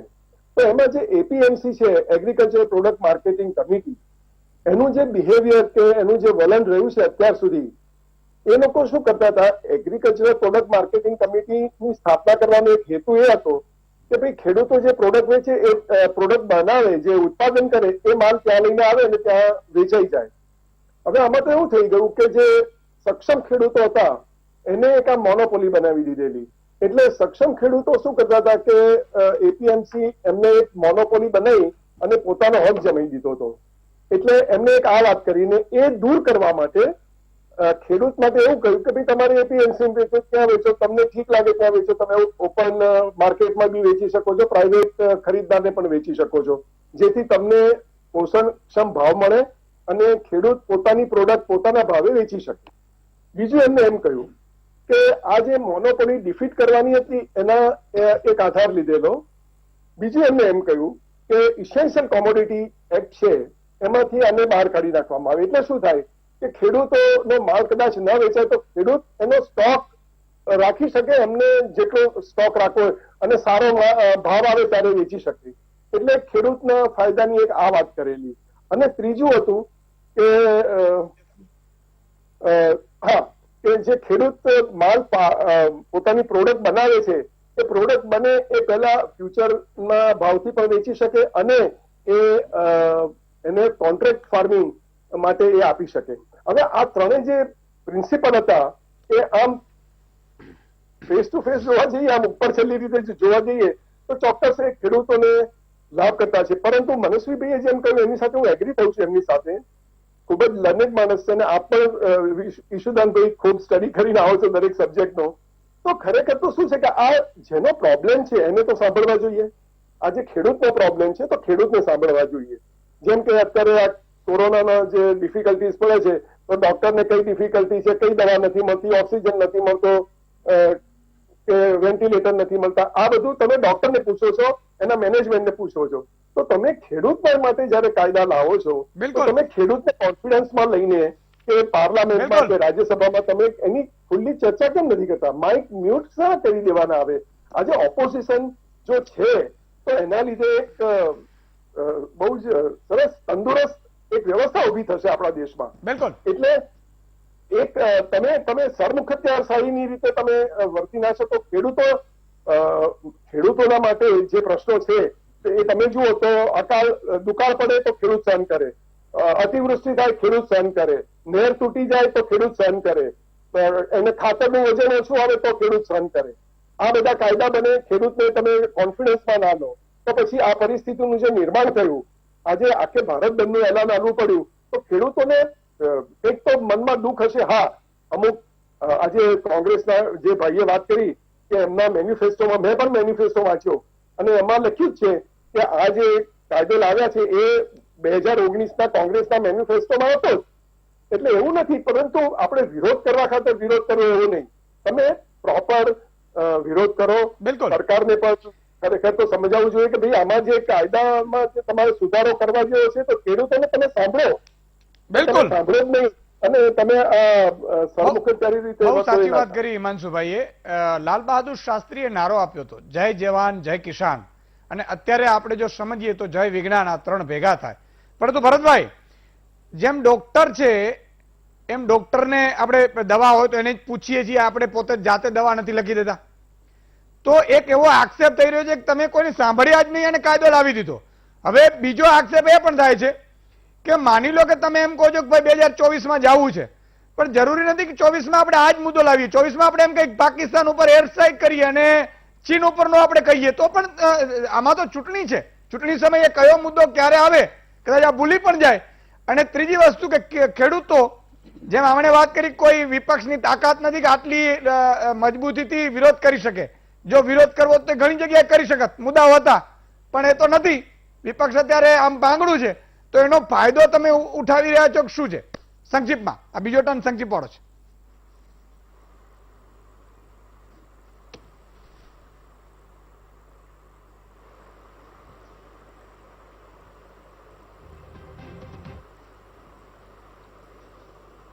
જી ભરતભાઈ.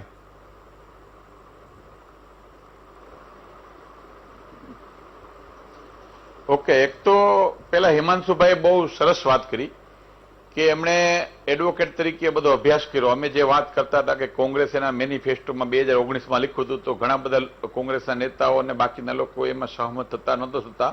હિમાંશુભાઈએ દૂધનું દૂધ ને પાણીનું પાણી કર્યું. બીજી વાત, તમે જે કીધું કે ખેડૂતોને સહમત નથી કર્યા, તો એમાં હું એટલું જ કહીશ કે સરકાર વારંવાર કહે છે કે ખેડૂતો આંદોલન કરવાના બદલે સરકાર સાથે સંકલન કરે, એની ખેડૂત આગેવાનોની કમિટી બનાવીને સરકાર સાથે બેસે. સરકારનું મન ખુલ્લું છે. સરકાર ક્યારેય ખેડૂતોને રજૂઆત કરવા માટે પાછળ ના હોય કે ખેડૂતોને વિશ્વાસમાં લેવાની પાછળ ન હોય. ત્રીજી વાત કરી તમે કે 2024માં તમે અલગ મુદ્દો લઈને જઈશું, પણ હું ઈશુદાનભાઈ બહુ સ્પષ્ટતાથી કહું છું કે આ દેશની અંદર કોઈ રાજનેતા કે કોઈ રાજકીય પાર્ટી ખેડૂતો વગર ચાલે નહીં. એટલા માટે કે આપણે બધા જાણીએ છીએ કે કૃષિ પ્રધાન દેશ છે અને આ દેશનો પાયાનો કોઈ વ્યક્તિત્વ હોય તો એ ખેડૂત છે. હવે વાત એટલી જ છે કે આવડા મોટા સમુદાયને નારાજ કરવો કોઈને પોસાય નહીં, અને અમે જરાય માનતા નથી કે ખેડૂતો નારાજ થાય ને અમે આ દેશમાં રાજ કરીએ. અમે કઈ લઈ લેવા માટે કે કરી નાખવા માટેની વાત નથી, પણ વાત એટલી જ છે કે વાતનું વતેસર મેં એ વખતે કીધું હતું કે વાતને સમજી નથી શક્યા, આ કાયદાનો હાર્દને સમજી નથી શક્યા.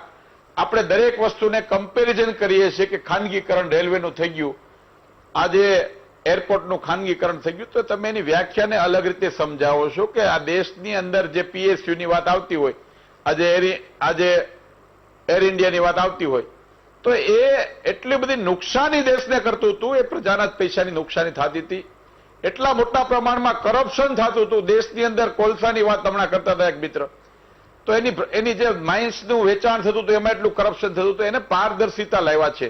અને હું માનું છું કે નરેન્દ્ર મોદી જે પ્રકારે નિર્ણય લઈને ગુજરાતને આ સ્ટેજે પહોંચાડ્યું છે દેશની અંદર, હું એમ માનું છું કે અલગ અલગ ક્ષેત્રોની અંદર એને સરળીકરણ કરવા માટે અને લોકોને એનો ફાયદો, આજે રેલવેની અંદર સીધી ઓનલાઈન ટિકિટો બુક કરી શકીએ. અને આજે તમે સુદાનભાઈ એક વાત સ્વીકારશો કે ભૂતકાળની રેલવે વ્યવસ્થા અને આજની રેલવે વ્યવસ્થા, એટલે કહેવાનો મતલબ ખેડૂતો માટેના જે કાયદા લાવ્યા છે, દાખલા તરીકે હું તમને એટલું કહું કે APMCના કાયદામાં સુધારો કર્યો કે ખેડૂત મુક્ત રીતે એનો ઉત્પાદન થયેલો માલ વેચી શકશે, તો એનો મતલબ APMC બંધ નથી થવાનું. APMCની દુકાનો, APMCની હરાજી અને એની જે વ્યવસ્થા છે એ ચાલુ છે, અને એની અંદર જે માલ વેચે એની અંદર તો માર્કેટ શેર્સ લેવાની જ છે APMCને નિભાવવા માટે. બીજું, સરકારે અલગ અલગ યોજનાઓ કરી ખેડૂતોનો માલ પલ્લે નહીં એના માટે કિસાન કલ્પવૃક્ષ યોજના અંદર શેડ બનાવ્યા, એપીએમસીને સ્ટ્રેન્થિંગ કરવાનું કામ કર્યું અને ગ્રાન્ટો આપી અને હજી પણ દેશની 7,000 એપીએમસીઓને જરૂર પડે ગ્રાન્ટ સરકાર આપશે, એના માટેનો કોઈ પ્રશ્ન નથી. વાત એટલી જ છે કે ખેડૂતોની અંદર વચ્ચે જે વચેટિયાઓ હતા, નરેન્દ્રભાઈ વચેટિયાની પ્રથા નાબૂદ કરવા માટે કાયદામાં પ્રોવિઝન કર્યું છે કે ખેડૂતનો માલ આજે અમુક એજન્સીઓ હતી એના સિવાય લઈ નહોતી શકતી, એના સિવાય વેચી નહોતા શકતા, એના બદલે ખેડૂત મુક્ત રીતે માલને વેચી શકતે. બીજું, એને એસેન્શિયલમાંથી બાદ કરી દીધું, ખેડૂત એને જ્યારે ભાવ ન હોય ત્યારે એનો સ્ટોક કરી શકે. અને ત્રીજી વાત જ્યારે કોન્ટ્રાક્ટ ફાર્મિંગની છે તો એમાં ક્યાંય હમણાં એક મિત્ર કહેતા હતા કે 54 લાખ ખેડૂત છે ને બધા કોન્ટ્રાક્ટ કરે તો આની અંદર વિવાદ થાય તો આનો નિકાલ સરકાર કરી શકશે? ભાઈ, સરકાર ગુજરાતની સરકારની વાત કરીએ તો 6 કરોડ જનતાના દરેક પ્રશ્નોની વ્યવસ્થા સરકાર કરે છે. આપણે ભૂતકાળમાં ક્યારેય નહોતું વિચાર્યું કે કોરોના જેવા વાયરસો આવશે, છતાંય હું દેશના આરોગ્ય તંત્રને અભિનંદન આપીશ કે એક સામતે આટલા બધા કેસને આટલી બધી વ્યવસ્થામાં એક વિકસિત દેશ અમેરિકા જેવા દેશની હરીફાઈની અંદર આજે WHO જેવી સંસ્થાએ કીધું છે કે ભારતનું તંત્ર સારી રીતે કામ કરી શક્યું છે. એ આપ જોઈ શકો છો. તો કહેવાનો મતલબ કે ખેડૂતોની કોઈ પણ પરિસ્થિતિમાં સરકારી તંત્ર કામ કરવા માટે સક્ષમ છે. અને વાત ખેડૂતોની છે અને વિપક્ષની છે તો હું એમ માનું છું કે ખેડૂતોને કોઈના ટેકાની જરૂર નથી. ખેડૂતો સ્વયં પોતાની તાકાત પ્રદર્શિત કરવા જઈ રહ્યું છે, જ્યારે વિપક્ષો એની વચ્ચેના રાજકીય રોટલા શેકવા આવ્યા છે. પ્રશ્ન ત્યાં છે મારો કે મારા ખેડૂતો શાંતિથી આંદોલન કરતા હોય. આજે ભારત બંધની અંદર જે ટીખળ ટોળકીઓ ડિસ્ટર્બ ન કરે એના માટેની આ વાત છે. અમે કહીએ છીએ કે વારંવાર ખેડૂતોને આંદોલનમાં બાકીના લોકો પોતાના રોટલા શેકવા માટે જે રાજકીય સ્વાર્થ માટે આવ્યા છે, ઠીક છે ભરતભાઈ, એના માટેની અમારી આક્ષેપ છે. બિલકુલ. બાકી ખેડૂતો માટે ગમે ત્યારે ખેડૂતો સરકારમાં રજૂઆત કરવા આવી શકે છે. ઓકે, એક નાનકડા વિરામનો દર્શક મિત્રો ફરીથી સમય થયો છે, ક્યાંય જતા નહીં, નાનકડા વિરામ બાદ તો આવીએ જ પાછા.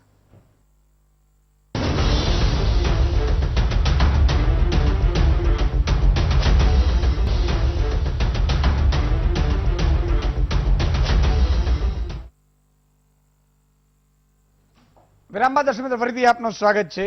યુવરાજસિંહજી, જે રીતે ભરતભાઈ આખી વાત કહી કે તમે ગુમરાહ કરો છો, બાકી આવું કંઈ થવાનું નથી અને બધી ખાતરી એમણે આપી. ભરતભાઈ તો અગાઉ તમામ વાતોમાં ઘણા બધા પ્રકારની ખાતરીઓ આપે છે પણ એમાંનું કશું થતું નથી. મગફળીના હમણાં જે ખેડૂતનો કોલ હતો તમને, અને એમને અનુકૂળ હોય ને એટલું જ સંભળાય છે. હમણાં જે આપણે વકીલ મિત્ર છે એમણે જે વાત કરી એમાં કોંગ્રેસે એપીએમસીમાં સુધારાની વાત હતી તો એપીએમસીને મજબૂત કરવાની વાત હતી, એ ભરતભાઈને સંભળાયું. પણ એમણે જે પાક વીમાના પૈસા ખેડૂતોએ ભર્યા હતા અને પાક વીમો ના મળ્યો એ ભરતભાઈને ના સંભળાયું. એટલે આ ભારતીય જનતા પાર્ટીનું આ પ્રકારનું કામ છે. એમને અનુકૂળ હોય એ એટલું જ એમને સંભળાય, બાકીનું એમને સંભળાતું નથી.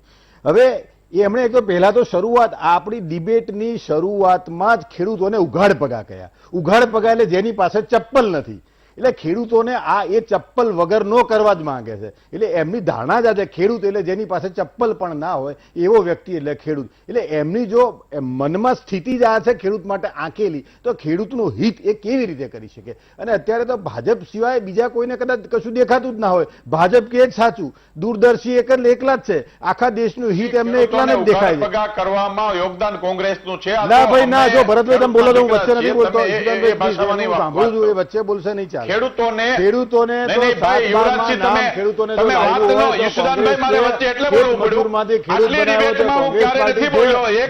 અનાજ નહોતું, ગ્રીન રિવોલ્યુશન કર્યું કોંગ્રેસ પાર્ટી હતી, એ કોંગ્રેસ પાર્ટી હતી. તમારી મનસા નથી સારી અને ખેડૂત માટે ઉઘાડ પગા શબ્દ તમે કહ્યો છે, મેં નહીં. ઉઘાડ પગા શબ્દ તમે આપ્યો છે, મેં નહીં. એટલે ખેડૂતને ચપ્પલ વગરનો કરવાની મનસા તમારી છે, એ કોંગ્રેસ પાર્ટીની નહીં. એટલે હવે તમે વચ્ચે ના બોલો. કોઈ પણ ભારતીય જનતા પાર્ટીનું કામ હોય ને એનો વિરોધ કરવામાં આવે અને જો વિદ્યાર્થીઓ વિરોધ કરે તો ટુકડે ટુકડે ગેમ થઈ જાય. પંજાબમાં વિરોધ કરે એટલે ખાલિસ્તાની નામ આપી દેવામાં આવે. એ તમામ વિરોધને કોઈ પણ પ્રકારે દેશદ્રોહી દેશ વિરોધી કરી દેવામાં આવે. આના તમે માહિર છો, દેશને હંમેશા બે ભાગ કરાવી ટુકડા અને હાચવનારે તમે છો. અને ખેડૂતને ઉઘાડ પગો તમે કયો, મેં નહીં. ખેડૂત તો અન્નદાતા નહીં, છે, ઈશ્વરભાઈ, મારો જીવનદાતા ખુલાસો છે, એટલો છે ખેડૂતને કે આખું એમણે જગત કીધું કે અન્નદાતા કહે છે. ખેડૂતને ઉઘાડ અને પગો તમે પહેલા તો મેં વાત તમારા કરી માત્ર નથી. પહેલા મોઢે મેં એને ઉઘાડ પગા તરીકે સાંભળ્યો. આ ખેડૂતોનું હળહળતું અપમાન છે અને એના આનાથી વધારે શું અપમાન તમે કરી શકો? અને ખેડૂતને આ સ્થિતિમાં લઈ જવાની કદાચ તમારી દાનત હશે એટલે જ તમે આ એને કીધું હશે. ભારતીય જનતા પાર્ટીની જ્યારે કેન્દ્રમાં સરકાર પહેલી આવી તો સૌથી પહેલો ખેડૂત વિરોધી કાયદો જમીન યુવરાજસિંહ, મેં અધિગ્રહણ બિલ ખેડૂતને પસાર નથી કરવાનો કીધું, તમે કર્યો. શબ્દને- પણ રાજ્યસભામાં તમે સત્તા તમારા તમારી શબ્દને નહોતી, બરાબર સમજો. પૂરતી બહુમતી મેં નહોતી, એટલે તમે દર્શક ના મિત્રો કરાવી સાંભળે શક્યા. છે. એટલે માત્ર ને સમગ્ર માત્ર ગુજરાતની તમારા જ્યાં જનતા ભાજપ શાસિત સાંભળે છે રાજ્યો કે હતા ત્યાં તમે તમારી કર્યું. માનસિકતા ખોટી છે. અને જો મેં ઈશ્વરભાઈ પીએમ એમ કહે કીધું છે અને કે તમે કહો છો, ખેડૂત તમે માટેની સાંભળો અમારી ભરતભાઈ, કહેવત છે કે આ ભરતભાઈ, હવે ઉઘાડ સાંભળી લઈએ તમારો પગારનો ખુલાસો. કોઈ ભરતભાઈ, ફાયદો તમારી વાત મેં- પૂરી થઈ ગઈ. મેં તમે એ વાત સાંભળો, નથી હવે કરી. સાંભળવાનું બી રાખો. તમારી આ જ બાબત છે, કોઈ સાંભળવાનું જ ખુલાસો એમ નહીં. નહીં. અત્યારે કોઈ ખોટી ખેડૂતો વાત કરે છેલ્લા ટીવીના 60 માધ્યમથી દિવસથી કોઈના નામ આંદોલન સાથે કરી રહ્યા એને વાંધો છે. છે. સરહદ પર ખેડૂતો બેઠા છે, તમે સાંભળવા તૈયાર નથી. વાત તો સાંભળો. ઠીક છે, હવે તમારો સમયનો- તેનો ત્યારે કોઈ વચ્ચે નથી બોલ્યું, તમે વાતને સાંભળો. ઓકે. અત્યારે વડાપ્રધાન આપણા કહે છે point to કે point. કોઈ પણ સમયનો ખેડૂત ભાવ છે. આખા દેશમાં ક્યાંય પણ જઈને વેચી શકશે, આવું કહે છે ને, એ તો તમે સ્વીકારશો. તો તમારા મધ્યપ્રદેશના મુખ્યમંત્રી કેમ કહે છે કે ગુજરાતનો ખેડૂત અહીંયા આવશે તો અમે જેલમાં પૂરી દેશું? તમારા એક બીજા મુખ્યમંત્રી ખટ્ટરજી એ પણ કહે છે કે અમારા હરિયાણાની અંદર બીજા કોઈ પણ રાજ્યના ખેડૂતને અમે નહીં આવવા દઈએ. એક બાજુ વડાપ્રધાન કહે છે એને માનવું કે આ તમારી જ પાર્ટીના બે મુખ્યમંત્રીઓ કહે છે ઓકે. એને માનવું? ઠીક છે. એટલે તમે એક જ વાતને બે બાજુથી રજૂ કરો સમય બહુ છો ઓછો અને છે. બધી જ એટલે વાતમાં તમારે સંક્ષિપ્તમાં- આવું છે, બોલો છો કઈ, કરો છો કઈ. સંક્ષિપ્તમાં મનીષજી, સંક્ષિપ્તમાં. यशोदान भाई, आज आपकी डिबेट पे आने से पहले मैं लाल बहादुर शास्त्री जी के पोते के साथ था. उनके साथ डिस्कशन कर रहे थे कि वो बहुत बड़े किसान नेता भी हैं, संजय नाथ सिंह जी. तो उनके साथ डिस्कशन कर रहे थे कि इसका किस तरीके से एक फॉर्मूला निकलना चाहिए, कि सोल्यूशन निकलना चाहिए. क्योंकि देखिए, बीजेपी कांग्रेस अगर बात करेंगे तो बात नहीं बनेगी. ये बात तभी बनेगी कि जो डायरेक्ट रिसीवर है वो है फार्मर, हमारा किसान. उसके साथ बात करके सोल्यूशन लाया जाए. किसान की अभी जो डिमांड है वो 3 है. पहली डिमांड ये है कि जो 3 कानून है, ये कानूनों को रिवोक किया जाए, इसको बंद किया जाए, इसको निकाला जाए, उसके बाद बात शुरू हो सही तरीके से. दूसरी बात यह है कि मिनिमम सपोर्ट प्राइस जो एमएसपी है उसको डिफाइन किया जाए. क्योंकि एमएसपी एक ऐसा गेम है जिसके ऊपर ना पूरी राजनीति खेली जाती है. बीजेपी बोलता है एमएसपी पे दे रहे हैं, कांग्रेस बोल रहा है नहीं दे रहे. कांग्रेस पहले बोलता था हम देते थे, और आज के समय में एमएसपी की डेफिनेशन और उसका फॉर्मूला सीधी तरह लेड आउट हो.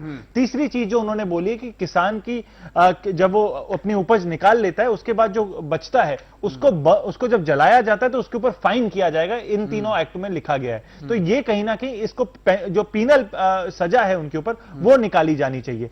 मेरा एक ही सुझाव है कि देखिए, इस चीज का बेनिफिशियरी जो है किसान है. हम ये जो 3 एक्ट है इसके ऊपर कुछ समय के लिए स्टे लगा दें. स्टे लगाने के बाद किसानों के साथ डिस्कशन करें, और किसान जो भी बोले, किसान जैसा भी बोले, उसके साथ डिस्कशन करते करते इस एक्ट में अमेंडमेंट किया जाए. हम अपने संविधान में भी अमेंडमेंट करते हैं, हम अपने कानूनों में अमेंडमेंट करते हैं. तो किसान के 3 जो एक्ट हैं, जो इन तीनों एक्ट में 3 शब्द नहीं है, मिनिमम सपोर्ट प्राइस, तो इनके ऊपर डिस्कस करें, किसानों को सर पे रखें. जो हमारा नारा है जय जवान जय किसान, इसको अपनाएं और मानें. और किसानों को उनकी जो इज्जत है, उनको सड़कों पे नहीं आना चाहिए, बल्कि हमको उनकी सड़कों पे जाना चाहिए. और उनकी सड़कों पे जो खड्डे बनाए हैं, उन खड्डों को भरते हुए किसानों से बात करनी चाहिए. और सोल्यूशन, इसको अनएंडिंग वॉर ऑफ सोल्यूशन नहीं लगाना चाहिए. इमीडिएटली अगर कमिटमेंट हो, मैं यशोदान भाई आपको बोलता हूं, बिल्कुल, जब इन राजनेताओं को अपना कोई भाषण देना होता है तो 24 घंटों में पंडाल लग जाते हैं, 24 घंटों में मंडप बन जाते हैं इनके भाषणों की तैयारी के लिए. पर ये किसानों के लिए क्या इनकी योजना है, क्या इनकी ईमानदारी है, उसके ऊपर दिखाना चाहिए. સમયનો અભાવ છે એટલે હવે હિમાંશુભાઈ થોડા મોડા જોડાયા હતા, પણ સમયનો અભાવ છે એટલે યુવરાજસિંહજી રાણા, ભરતભાઈ બોગરા, આર.એસ. સિરસિયા સાહેબ, મનસ્વી થાપર, હિમાંશુભાઈ ઠક્કર અને બનજીતસિંહ રાણા જે ખેડૂત છે ત્યાંથી એ જોડાયા હતા. સૌનો ખૂબ ખૂબ આભાર. દર્શક મિત્રો, આ કોશિશ એવી કરીએ છીએ કે આવી ડિબેટોથી થોડું ઘણું તમને બંને પક્ષનું જ્ઞાન મળે, શું છે શું નહીં. અલ્ટિમેટલી તમે ઘરે બેઠા આમાંથી આપણે શું મળી રહ્યું છે તો શું નથી મળી રહ્યું એની તમને જ્ઞાન મળે, એવી રીતે આ 2-3 દિવસથી મુહિમ ચાલી રહી છે. અને આપણો પણ ઉદ્દેશ એ છે કે તમને નવી નવી વસ્તુઓ પોઈન્ટ ટુ પોઈન્ટ મળે, જે તમને અત્યાર સુધી ખરેખર આપણે ખબર જ ન હોય કે આવું છે ને એપીએમસી ને આન તેન. અને એપીએમસીમાં ભાજપ વાળા લડતા, કોંગ્રેસ વાળા લડે છે, એમને એમ ના લડતા હોય, એમાંય ઘણી બધી હોય છે. એટલે આ બધાની વસ્તુઓ તમને ઇન્ફોર્મેશન મળે, કાયદાઓની મળે. મારી એક અપીલ કે અહીંયા કોઈ પણ મોટી કંપનીઓ ખરીદીને સ્ટોક ન કરી શકે એ ખાસ જોજો, કારણ કે પ્રાવધાન નથી પણ આ ઉમેરાતા જાય તો પછી એટલા થાય કે ભાઈ કોઈ એક પર જો ખાવાની વસ્તુઓ જો લઈ લે સંગ્રહ તો અઘરું પડે આગામી સમયમાં, એવું અપીલ છે. તો કાલે ફરીથી મળીશું વધુ સમાચાર થોડી જ ક્ષણમાં.